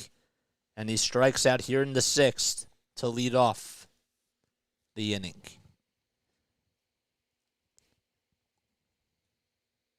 In the hole is Cody Clemens as Bryson Stott steps up to the plate. Strider gets the signs, the 1-0 in the dirt and outside.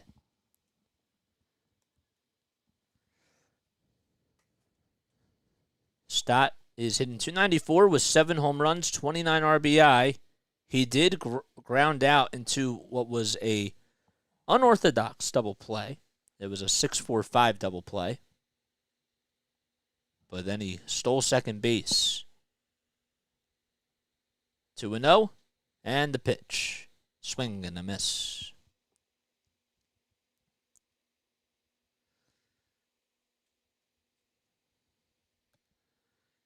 The 2-1. Outside again for ball 3.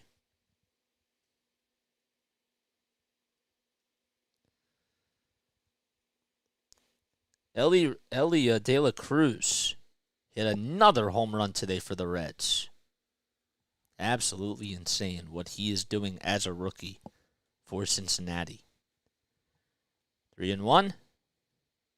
And the pitch fouled off.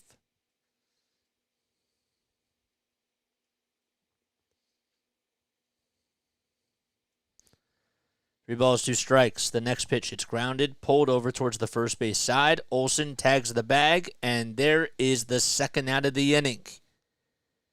A.J. Minter and I believe it's Chad Heller are warming up in the bullpen.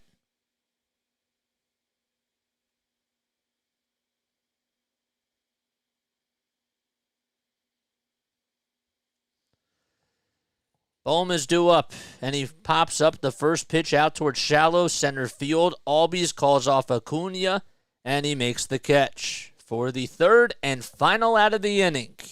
Spencer Strider has been phenomenal today. We go to the top of the 7th as Rangers Suarez's day is done, and Jeff Hoffman will come into the ball game once we return. All right, guys, you know what time it is. So Stock rounds out to first, and Bohm pops out to second. It is that time of the night. All right, I am going to come up with a scene for this and press a button on the Stream Deck and have a little presentation for it. But here we go. Here we go. It is that time for JJ's Phillies Trivia Question of the Day. It is that time. Get your pencils ready. Get your paper ready. Write down your answers. Comment your answers. I really meant to say type, but I was just going with it because it was just flowing off the tip of my tongue. But now I'll shut up and let's get to the point. The question is, which Philly stated this following quote? Okay? I'm going to read the quote in just a second, but the question is, which Philly stated this following quote? Write down your answers down below. I won't give you the answers until the bottom of the 7th inning, until we go into that inning. Which Philly stated this following quote? I'm never satisfied. I can't stand satisfaction. To me, greatness comes from that quest of perfection. All right, I'll read the quote again. I'm never satisfied. I can't stand satisfaction. To me, greatness comes from that quest of perfection. It actually rhymes. Really good. So please comment your answers down below. One more time, which Philly stated this following quote? I'm never satisfied. I can't stand satisfaction. To me, greatness comes from that quest of perfection. And we will reveal the answers in the bottom of the 7th inning. All right, all-time Philly. I will give you that. All right, all-time Philly.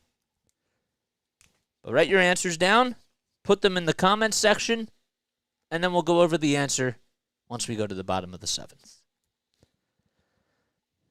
Here we go. First pitch by Jeff Hoffman. It's outside and low for ball one. Hoffman in 13 games is 1-1 in save opportunities. This is not a save opportunity, but he does have a 2.57 ERA. He faces Arcia to start off the inning. The pitch, outside and low. So Ranger did a really good job today. The only hiccup he had was the solo home run that he allowed to Austin Riley in the 6th. The 2-0, fouled off. Arcia is 0 for 2. He struck out and flied out. He is hitting .337 with 6 home runs and 25 RBI. Eddie Rosario is waiting in the on-deck circle, and he will pinch hit. The 2-1 outside for ball 3.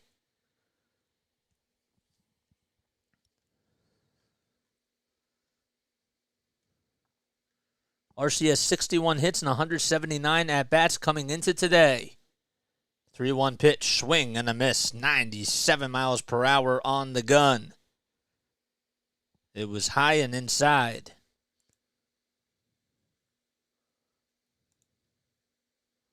Arcia is now 28 years old, and he is 3 for 7 against Jeff Hoffman with an RBI.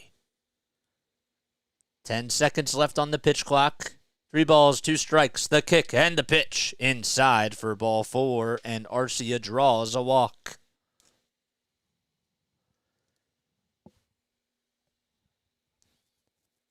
I didn't necessarily mind Hoffman going with the fastball at that time, but I thought maybe he was going to go with a slider and try to fool Arcia and throw something that was a little bit more deceiving. Eddie Rosario will come in to pinch hit for Kevin Pillar. Snicker wanted to play chess and go with the lefty on the righty. Eddie Rosario has been red hot, but he takes the splitter at the knees for a called strike. What is up, David? David Conroy, thanks for coming on here. We'll read the question one more time before we give away the answer, but we'll do it in the bottom of the 7th. The 0-1, inside and low for ball 1. Hesitated for a little second. 1 ball, 1 strike to Eddie Rosario. 8 seconds left on the pitch clock. And the pitch. Line drive into right field. It goes all the way down the line for a base hit.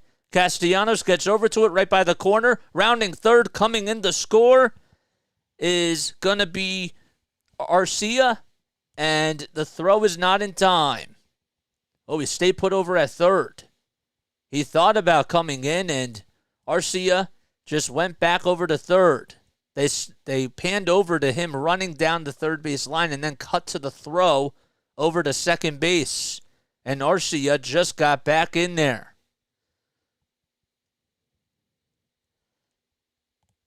So there is no run. It's just a double that puts runners at second and third. Just to be clear, a pinch hit double by Eddie Rosario, who continues to have a red-hot bat. Here's Michael Harris. He lines this one over to first base. It's played on a hop, and Clemens tags the bag. I wonder how fast that was off the bat, as the exit velocity was probably 111 miles per hour or something along that average. What a play by Cody Clemens. He had to dig it up and react very quickly. The reaction time and the agility and anticipation. Acuna Jr. comes up. He lines this one out to center field. That's going to drop in for a base hit. 1 run's going to come in to score. Here comes the second runner, and he will stay put over at third. Rosario thought about coming home. He rounded third and then just got back to the bag without a throw by Jeff Hoffman, who cut off the throw.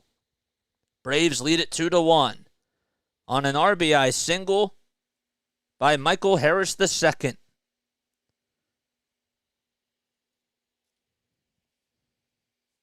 Or by Ronald Acuna Jr., I should say. I forgot. I didn't write down the stat for Michael Harris II. So he grounded out to first. I corrected myself. So Acuna Jr. gets on with an RBI single. And the Braves lead it 2-1. Let's get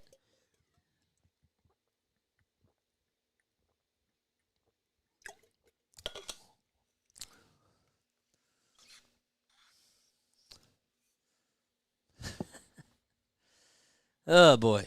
All right, there was a conversation on the mound, and everybody will go back to their spots. All right, now we have Ozzie Albies coming up to the plate, and for the first time, he's batting on the left side tonight. Albies went 1 for 2, or 1 for 3, against Ranger Suarez today. He singled in the third. Thanks, Steve Vanutes. Thanks, Gabe. 2-1, Atlanta leads. Runners at the corners, 1 out in the top of the 7th inning. Phillies trying to get out of a jam. Albies swings and misses at the splitter.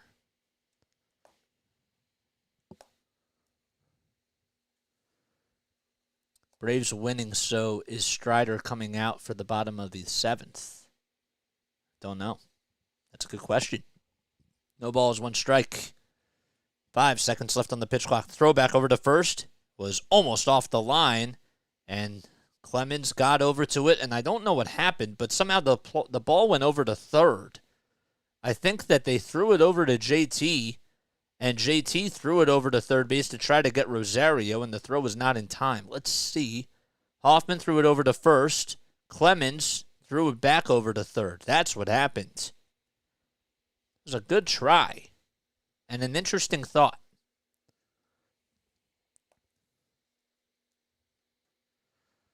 Runners at the corners. In the top of the 7th inning, Braves lead it 2-1. They just took the lead on an RBI single by Acuna. The 0-1 inside, and Albies gets out of the way. Albies wearing his necklace chain. It's pretty shiny. Along with his red and yellow batting gloves. Hoffman kick steals the pitch. Ground ball over to second base. And Stott throws over to first in time for the second out. However, Eddie Rosario comes in to score. It's an RBI ground out for Atlanta.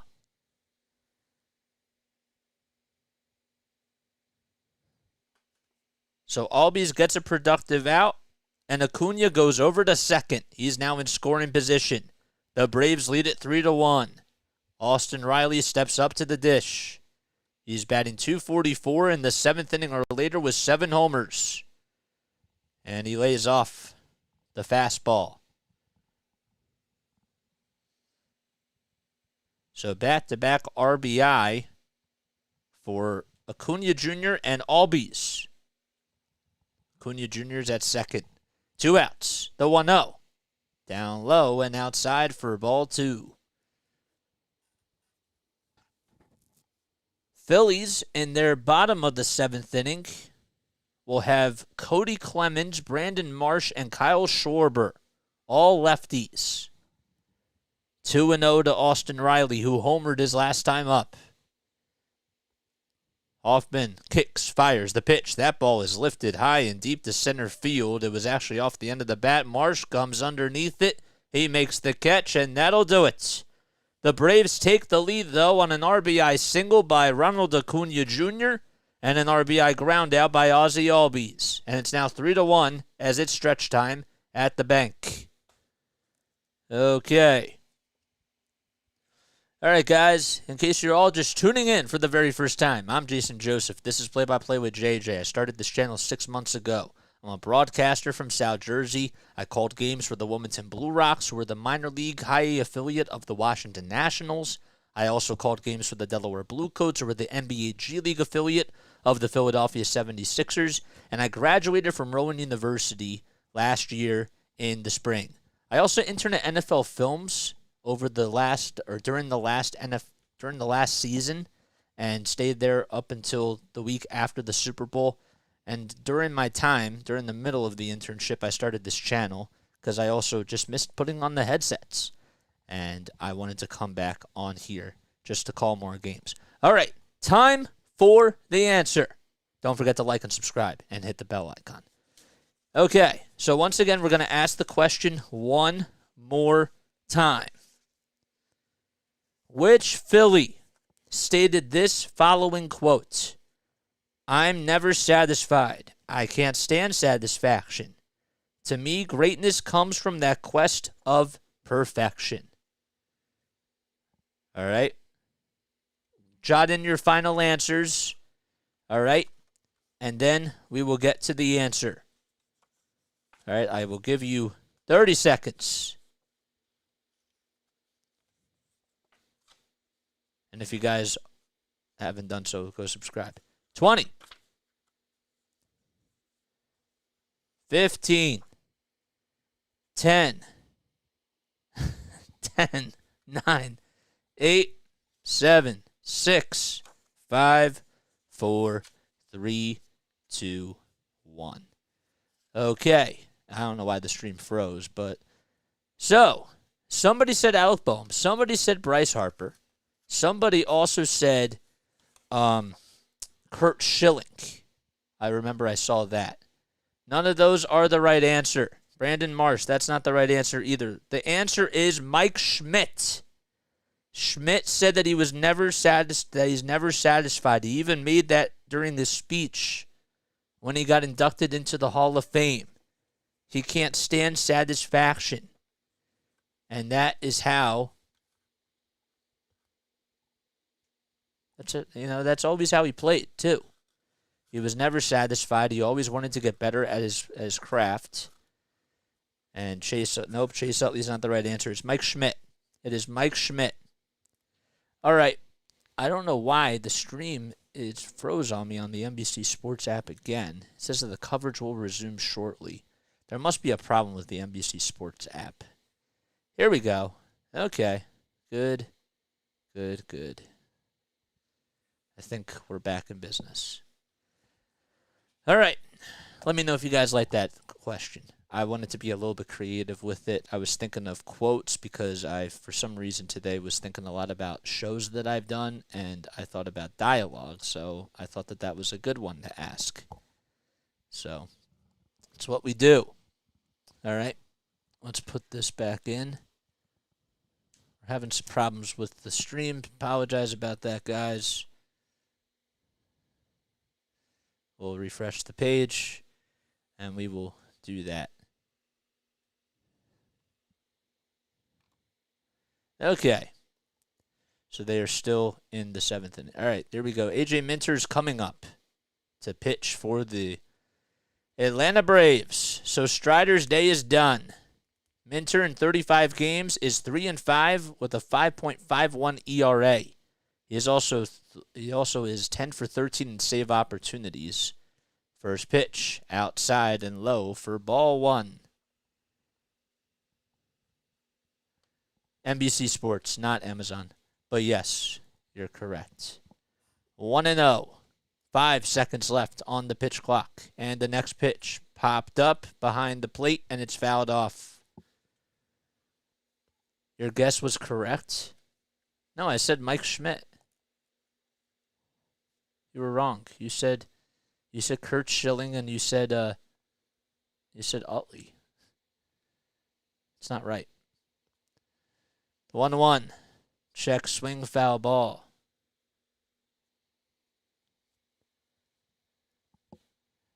So next we'll go over the out-of-town scoreboards. We'll talk about what else is going on in the league. 1 ball, 2 strikes to Cody Clemens as the Philly Fanatic is over the first base dugout. 1-2. Minter kicks, fires the pitch. Ground ball over towards the first base side. Picked up by Albies, and the throw to Olsen is in time.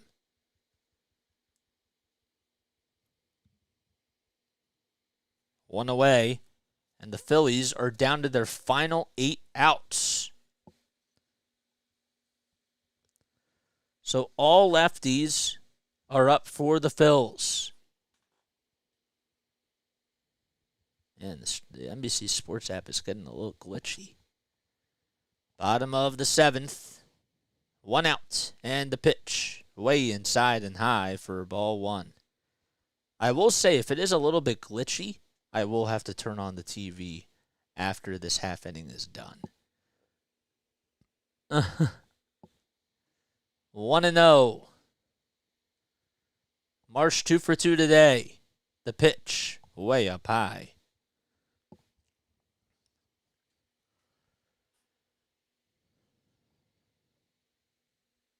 Phillies are looking to go 9-2 over their last 11 games. They won the series against Washington, then against Detroit, as the 2-0 was swung and missed. Then they beat the Dodgers,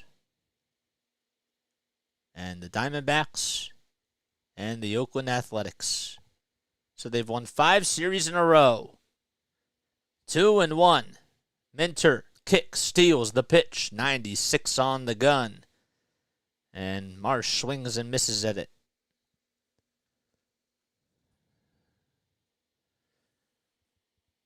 On deck is Schwarber.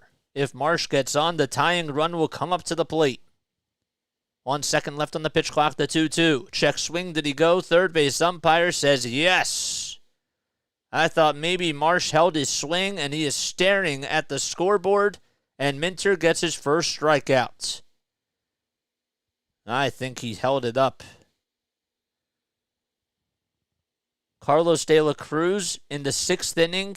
He had a walk tonight, and now has a 34-game on-base streak, which passed Cam Perkins in 2014 for the Reading Fightins.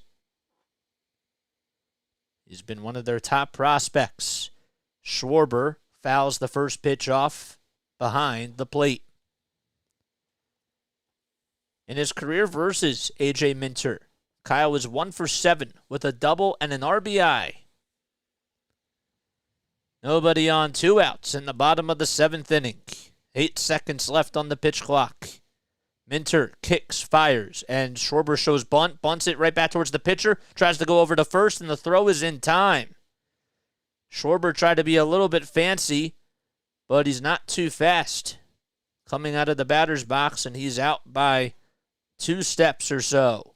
We go to the top of the 8th inning. Phillies trail 3-1.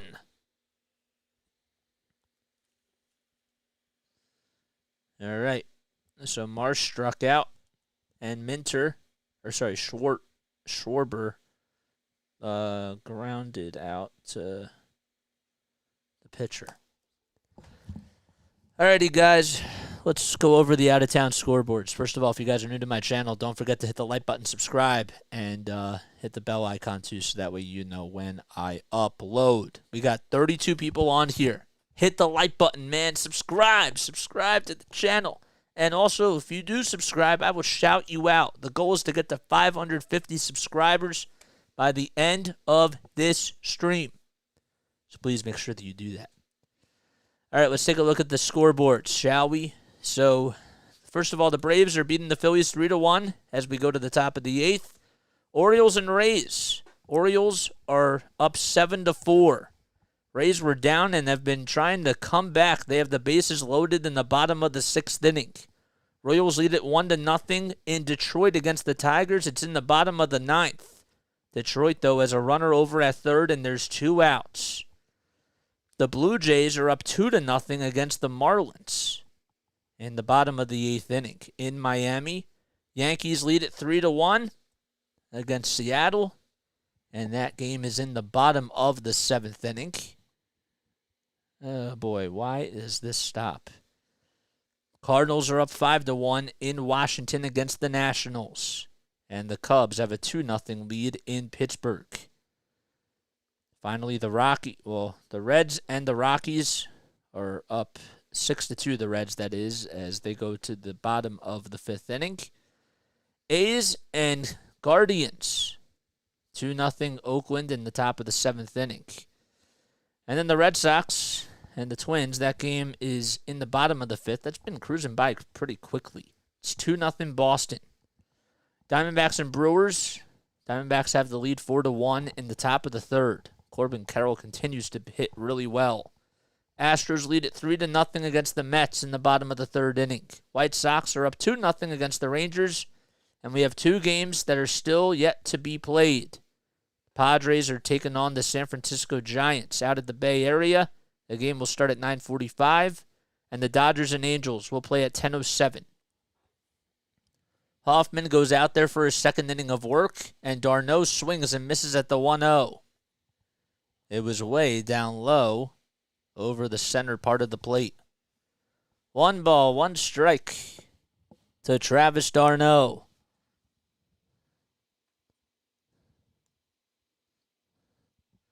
The pitch popped up towards the first base side in foul territory. Clemens, does he have enough room? No, it goes beyond the net. Over towards the 2nd row. Behind the first base dugout.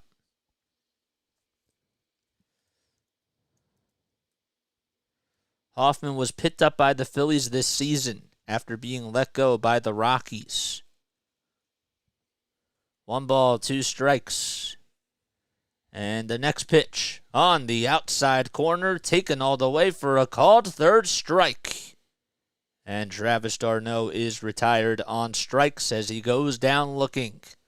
The first strikeout.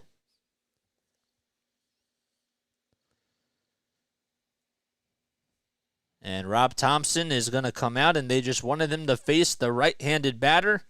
And now they'll go with Andrew Vasquez, the lefty, as we have another pitching change. Interesting move.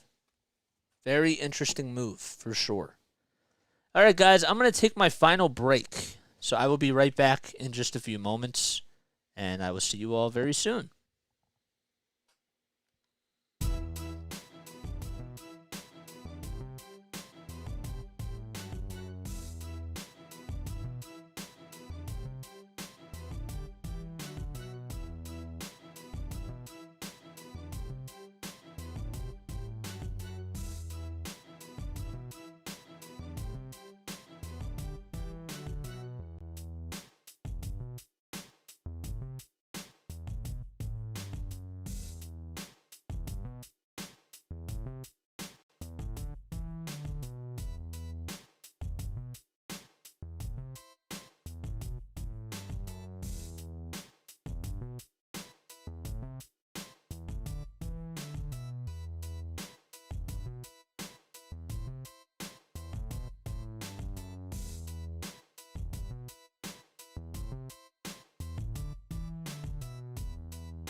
Alrighty, guys, here we go.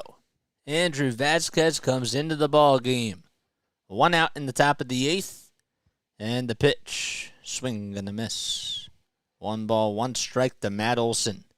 This is the matchup that the Phillies wanted, and Rob Thompson made the move. Let's see if it works out. 1 ball, 1 strike. Olsen hits this one high and deep out to right field, and he golfs that thing just on out of here into the second deck. So now we know the result of that matchup as Matt Olson hits himself a solo home run. 438 feet, 102 miles per hour off the bat. Atlanta leads it 4-1. And Acuna Jr. has the binoculars on.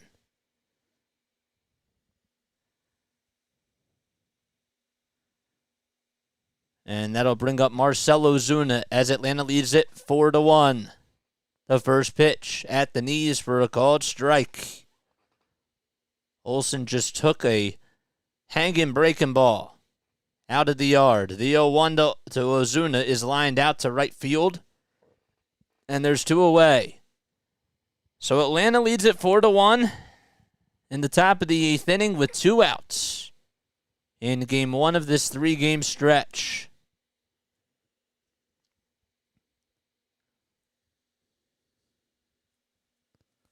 So Ozuna lines out to right.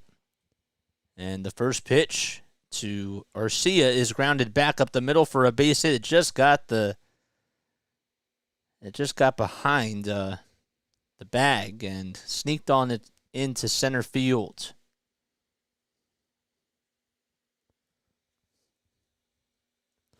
So a 2-out single. And now the Phillies have a little bit of work to do offensively. The bell is red tonight for the Phils as they are looking for their first home run. And Eddie Rosario is due up.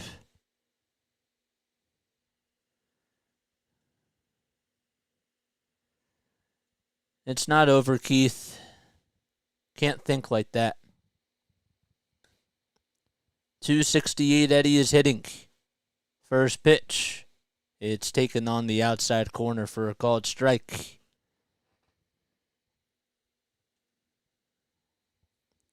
Ten seconds left on the pitch clock. And the 0-1. A little blooper out to center field. It drops in front of Marsh for a base hit.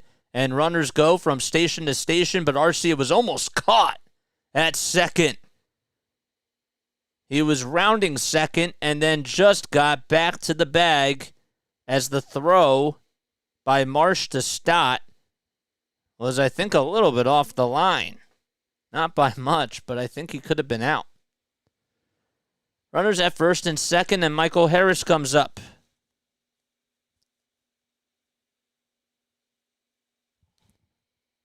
Harris with the first pitch. It's on the outside corner at the knees for a called strike. 9 pitches by Andrew Vasquez, who came on in relief for Jeff Hoffman. The 0-1, way up high.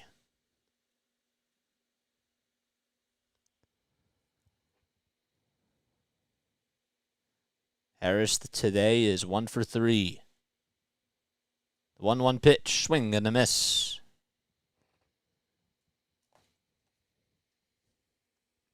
We've just reached the 9 o'clock hour on the East Coast. And we're in the top of the 8th inning. 1-2 to Harris. The pitch, swing and a miss. Michael Harris II swings and misses at the slider that was low and downstairs. We go to the bottom of the 8th inning now, as Trey Turner will lead things off when the Phillies return. But they trail 4-1 as the Braves extend their lead on a solo homer by Matt Olson.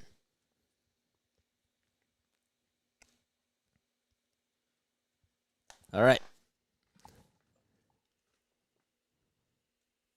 Can't the moderators do something about the score? No. I don't have any sort of... If I had a producer, I would, but I don't have money to pay for a producer right now. But I do have... I just have the Google score, so... It's behind, and I like it that way, to be honest with you. I'd rather have it just be automatic rather than paying somebody to do it as of right now. because I don't want any spoilers, right? That's why we say no spoilers on here, because we're fine with this because it's a little bit behind. It's not too far, but yeah. So, yep. Here we go. It's the bottom of the 8th inning. So, very interesting to see what happens here. All right. You knew that this was going to be a good series. And honestly, so far, this is what I expected. 29 people on here. The moderators are spoiled. Hey, I try to shower everybody with love. You know what I'm saying? And I want to make everybody's job easy. We haven't even gotten 1 subscriber yet in this video. Oh, man. If you guys haven't subscribed, please make sure that you do so. I mean, I don't really care if we get any subscribers, but it would just be nice, you know? I want more people to join the family. That's why we do this, you know? That's exactly why we do this, guys. All right, FS Pod, go Phillies. I was a fan of the Braves there for a while until the YouTube channel I was following. Wait, hold up. I got to read the rest of this. Go Phillies. I was a fan of the Braves there for a while until a YouTube channel that I was following banned me for no reason. And the people who controlled that YouTube channel were Braves fans. So that's how he became a fan of my channel? That's cool. That's unfortunate that you got banned. I don't know why, but yeah, I'm sorry if you didn't do anything wrong. But yes, Nick Anderson will come in to pitch for the Atlanta Braves. We'll get to his stats in just a little bit. And Trey Turner is due up for the Phils. Turner will lead things off in the bottom of the 8th. And then after him, it's Castellanos, Harper. And then if it gets past Harper, it'll be JT. No balls, 1 strike. The pitch, it's fouled off, and the count is 0-2. All right, I think I got to turn on the TV after this. 10 seconds left on the pitch clock. The 0-2 pitch, outside for ball 1.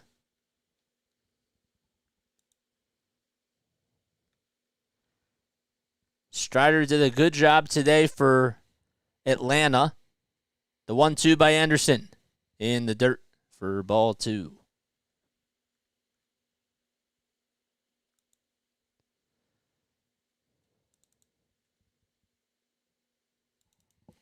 Castellanos waits on deck. Phillies have to do a little bit of work here.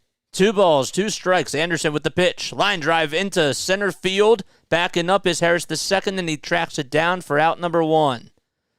Boy, Trey Turner is starting to hit the ball really sharply. So stats don't lie, but they don't tell the full truth either. He is 0 for 4 now today, but he has hit the ball really well in 3 out of his 4 at-bats. 1 gone in the bottom of the 8th. So Turner lines out to center, and there's 1 away. Castellanos comes up, and he takes the first pitch down low for a ball. Nick Anderson has gone 28 1/3 of an inning. He has surrendered 11 earned runs, 5 walks, and 2 homers.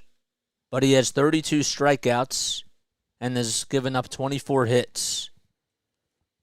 1 ball, no strikes to Castellanos in the bottom of the 8th inning.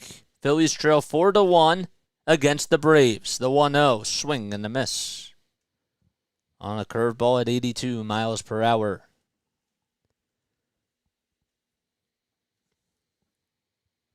One ball, 1 strike to Nick, who leads the team in batting average and hits and extra base hits.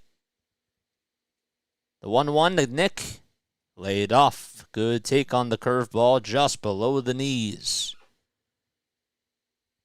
Castellanos was out for 2 games in a row due to the stomach bug. 2-1, and the next pitch on the outside corner, taken all the way for a called strike 2.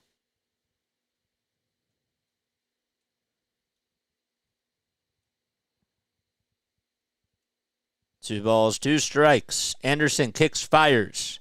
And Castellanos lays off that one for ball 3 on the fastball. Harper waits on deck. He's 2 for 3 today. Castellanos does call for time.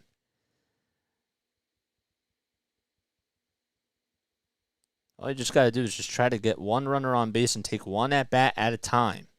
Be patient, too. Payoff pitch. Outside for ball 4, and Castellanos draws a walk. And he gets a little round of applause from the fans.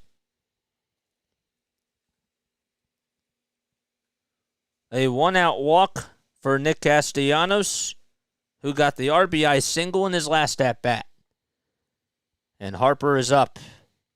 Harper is 0 for 2 lifetime versus Nick Anderson with a strikeout.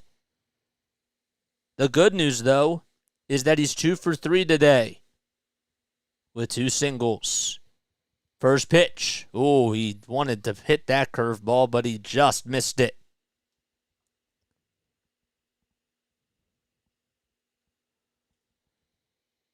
Us mods can do whatever we want. No balls, 1 strike. And the 0-1. Swing and a miss. On another curveball at 82.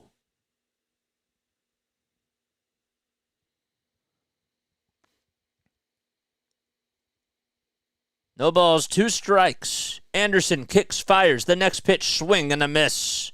The curveball was in the dirt and way down below inside. And Anderson gets his first strikeout of the game. That's the second time that he has struck out Bryce Harper in his career. And there's 2 away. All off-speed pitches. Wow. Over at first, though, is still Castellanos. Phillies have only gotten 1 run. JT due up, and he lays off the first pitch. A curveball that was down low. JT has struck out 3 times against Nick Anderson.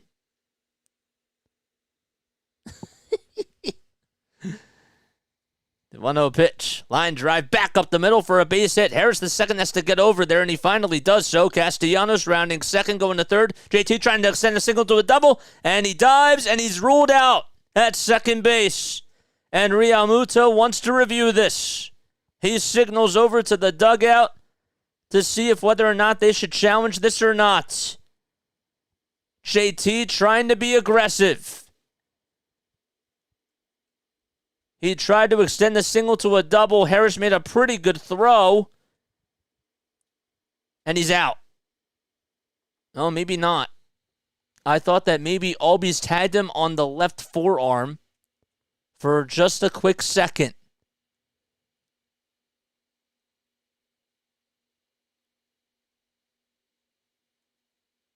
And I believe that they will challenge this. And that's what they're going to do. Alfonso Marquez has the earpiece on. I can understand being aggressive, but at this point of the game, you don't want to make the last out of the inning.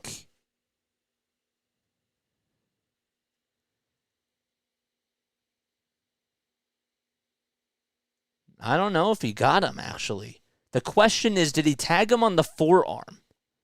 Because JT, I think, got in by just a little bit.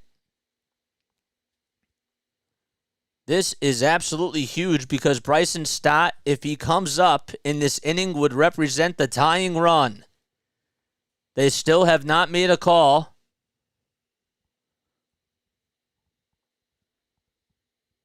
I mean, I can understand why JT was trying to do what he did, but I'm just saying that you don't want to make the last out. And Harris the second has a pretty good arm out in center field.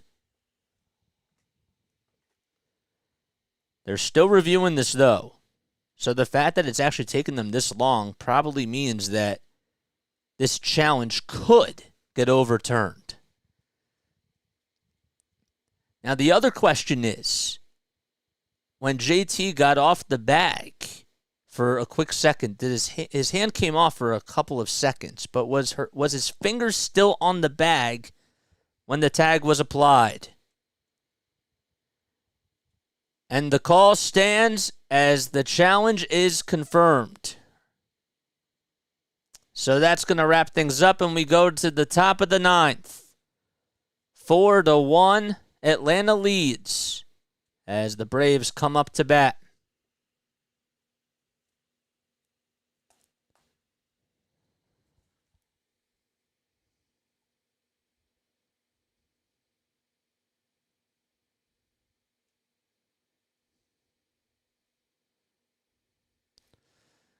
All right, I'll be back in just a few moments. I'll be right back.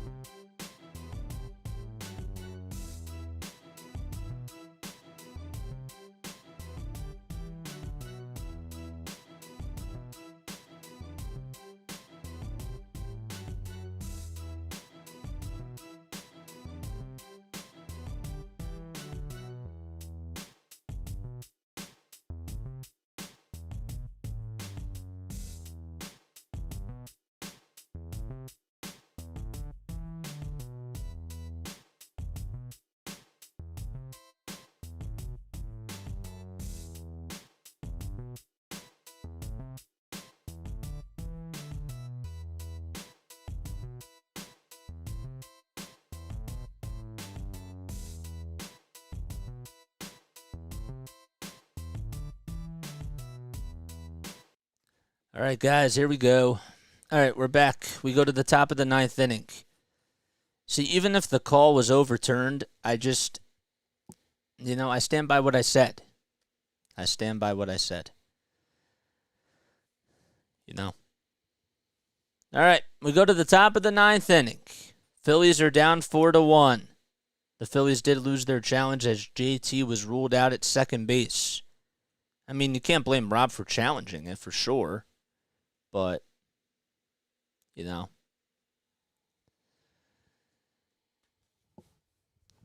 All right, guys. We got 34 people on here. Please make sure that if you haven't done so already, to like and subscribe and hit the bell icon. All right, guys. I hope all is well, and I hope you're all having yourselves a great game or a great day. Dylan Covey does come in. He has a 7.71 ERA. I'm a little confused as to why he's going to come in, but he has to face Acuna Jr. in the top of the order. First pitch on the outside corner for a called strike. Acuna hitting .324 with 15 home runs and 46 RBI. The 0-1, ground ball, slow roller over to third. Boom, barehands it, throws over to first, and it's not in time, and Acuna Jr. beats it out by a mile. Bohm tried, though, and you got to give him credit. But Acuna Jr. just gets in there safely.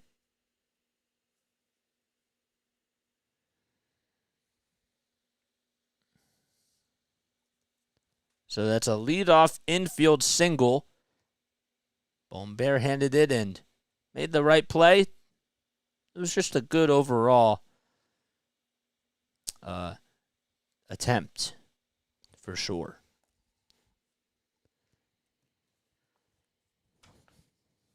Raziel Iglesias is warming up in the pen along with Kirby Yates. Iglesias will most likely come in if it is a save situation.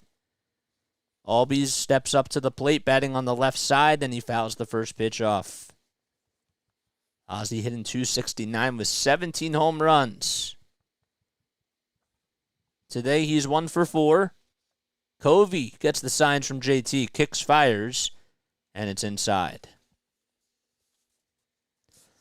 Apple Attack, thanks for coming on here, man. I appreciate it.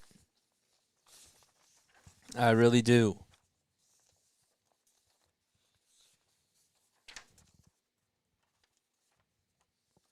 The 1-1. Fly ball hit out to right field, but Albies got underneath it, and Castellanos will catch it in front of the warning track, and Acuna Jr. will go back to first.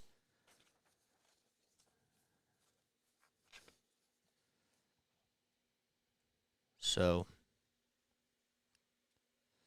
Albies does fly out to right. And there's one away.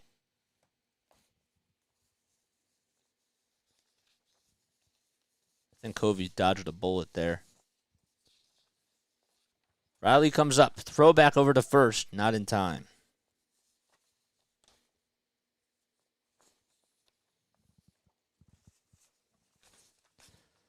Austin hit a solo homer back in the 6th inning. It was his 12th of the season.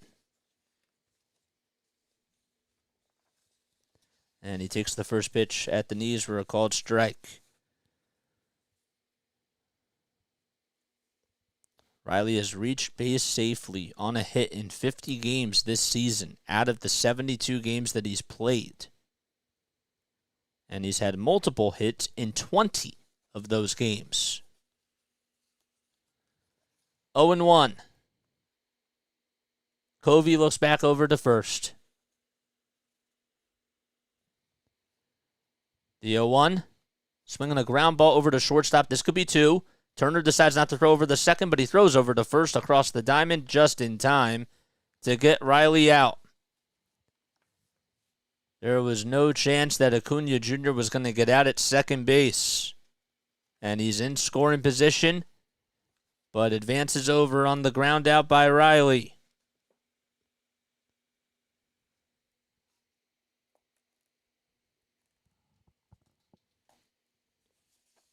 Here's Travis d'Arnaud. First pitch to d'Arnaud is taken at the knees for a called strike. Travis went 1 for 5 in his last game for the Braves. And he did score a run and had a walk. And has walked twice today. He's 0 for 2 though. The 0-1, way outside and low for ball 1. So the Braves, they tied it up after Nick Castellanos got on with an RBI single in the bottom of the 5th. Riley tied it up on a solo homer in the 6th inning. And that's how it was 1-1. The 1-1 pitch is outside for ball 2. The Braves then took the lead in the 7th inning thanks to an RBI single by Ronald Acuna Jr. As Acuna Jr. goes over to third base without a throw. He advances over. Wow, so Covey wasn't even looking, and Acuna Jr. was just running, and the throw wasn't even made to home plate. There wasn't even a throw over to third, nothing. That goes down as a stolen base for Acuna Jr. After the Acuna Jr. RBI single, Albies got on with an RBI ground out. The 2-1, it's at the knees for a called strike. And then Matt Olson hit a solo homer in the 8th inning to extend the 3-1 lead to 4-1. 2-2 to d'Arnaud. The next pitch, a hopper hit over towards Turner. He throws across the diamond in time, and d'Arnaud is retired. The side is retired, and we go to the bottom of the 9th. Last chance for the Phils. Bryson Stott, Alec Bowman, Cody Clemens will be coming up. And they will most likely face Raziel Iglesias.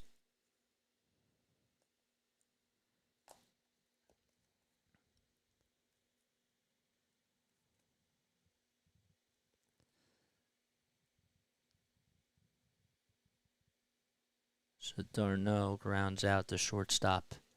Alrighty, guys, bottom of the 9th we go. In case you guys are new to my channel, my name is Jason Joseph. This is Play-by-Play with JJ. Do not forget to hit the like button, subscribe to the channel, and hit that bell icon.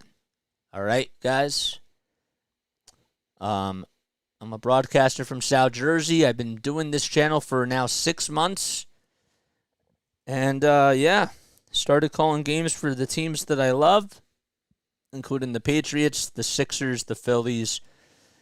And we haven't called a Flyers game yet, but we will do so next season. We do have some content, though, for the Flyers. And we have some more stuff coming up because there's more news that was just released today and earlier this week. So I do want to get a Flyers pod out there within the next coming days or so. just to talk about them. Then we got Sixers draft night, and that'll be interesting to see what happens. Will Tobias Harris get traded? I have no idea. But we'll have to wait and see, and there's stuff there. Haven't talked about the Patriots in a little bit, and we definitely are overdue for a Patriots pod, so that I don't know when we're going to do, but hopefully it'll be very soon, because we do have to talk about them. That's been the story of the game, man. 9 hits and only 1 run has been scored for the Phils.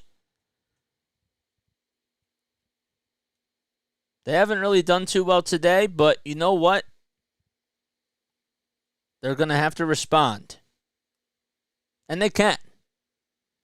They certainly can. But not a good way to set the tone. And we'll see what happens. Raisel Iglesias comes into the game. He is 9 for 11 in save opportunities with a 4.08 ERA. 17.2 innings, 22 strikeouts, and only 5 walks allowed. And Bryson Stott will lead things off. In the bottom of the 9th, they're showing the replay of the last out that was recorded by JT. I really don't know. It would have been a close play, and we'll probably talk more about it as the series goes on. All right, first pitch to Stott in the 9th. It's up high and outside for ball 1. The 1-0, outside and high again for ball 2.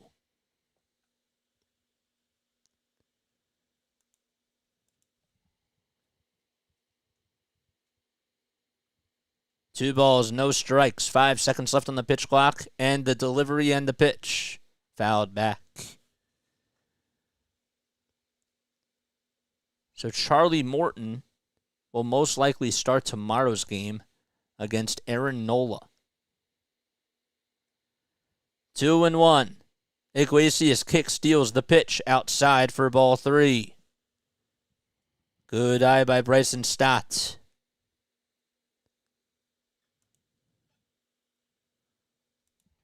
Can he try to get on here? The 3-1 pitch. Popped up towards shallow left field. It's going to be a tough play. Rosario comes running in, and he can't make the catch. It hit the left field wall right next to the tarp, and Stott does stay alive. Rosario had to come running in, and he just missed it. I think it actually went over the net and then bounced back onto the field. Stott is 0 for 3 today. He's trying to get on base and give the Phillies a chance here. 10 seconds left on the pitch clock. And the payoff pitch. Fouled back again. Good piece of hitting by Bryson Stott. This is why he is such an incredible player for this ball club. The 3-2. Fly ball out to left field. It is carrying, and Rosario can't catch it. Stott's going to go over to second base. Rosario tried to make a sliding catch, and he couldn't get over there.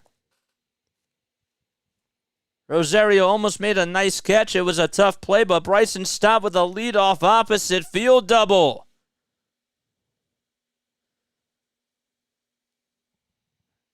Man, it was towards the left field line, and it went in and out of the glove of Eddie Rosario.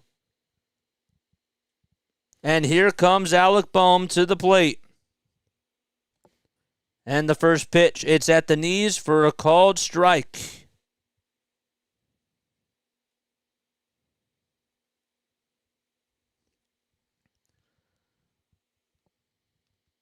No, 0-1. The next pitch. Ooh, it looked like it was at the knees, but Alec Bohm gets a gift there. Oh, man, hearts are racing. Nobody out in the bottom of the 9th inning. Stott in scoring position. A base hit could cut the deficit in half. The 1-1, swing and a miss.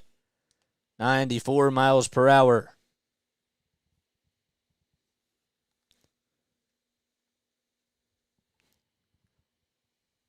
On deck is Cody Clemens. The 1-2 to Bohm. Fly ball out to right field. It's carrying. Going back over to right field is Acuna Jr., and he makes the catch. And tagging up from second, going over to third, is Bryson Stott. Bohm hit it very sharply on the nose, and Acuna Jr. utilized his speed and caught it right at the warning track. So Bohm flies out, and Stott advances the third. All you got to do is just try to take the chances here. Clemens 0 for 1 in his career versus Iglesias. He's 0 for 3 today. And he takes the first pitch outside and low for ball 1.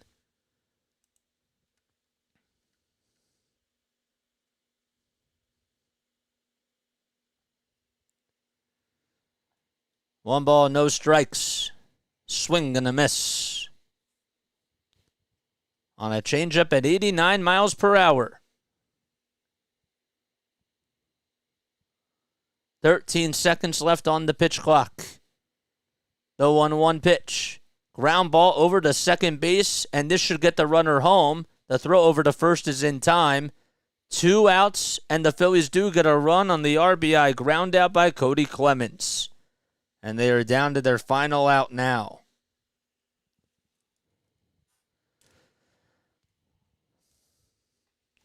Four to 2. Yep. Yes, sir. That's going to leave things up to Brandon Marsh. And if Marsh gets on, he'll be representing Schwarber would then represent the tying run. First pitch to Brandon is at the knees for a called strike. A fastball at 96 miles per hour.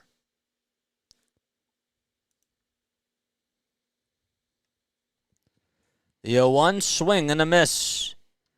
And the Phillies are down to their final strike. No balls, 2 strikes. 8 seconds left on the pitch clock. Iglesias with the 17th pitch of the inning. The 0-2. Ground ball back up the middle for a base hit. And the Phillies stay alive. Marsh gets on with a single. And Kyle Schwarber will be representing the tying run.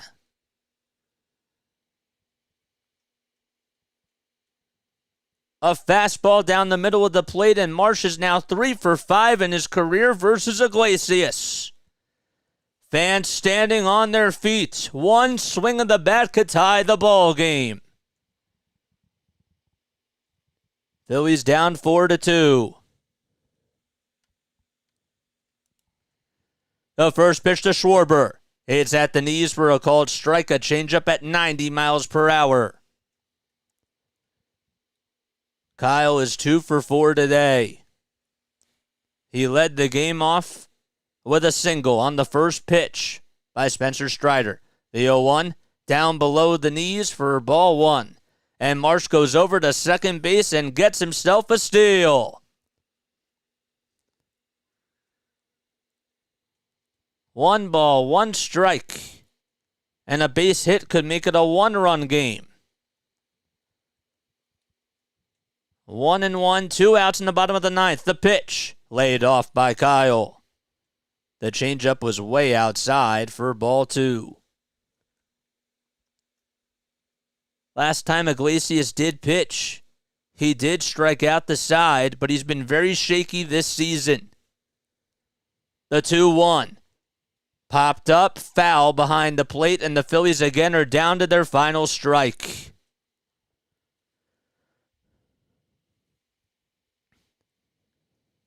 If Schwarber does get on, Turner does wait on deck.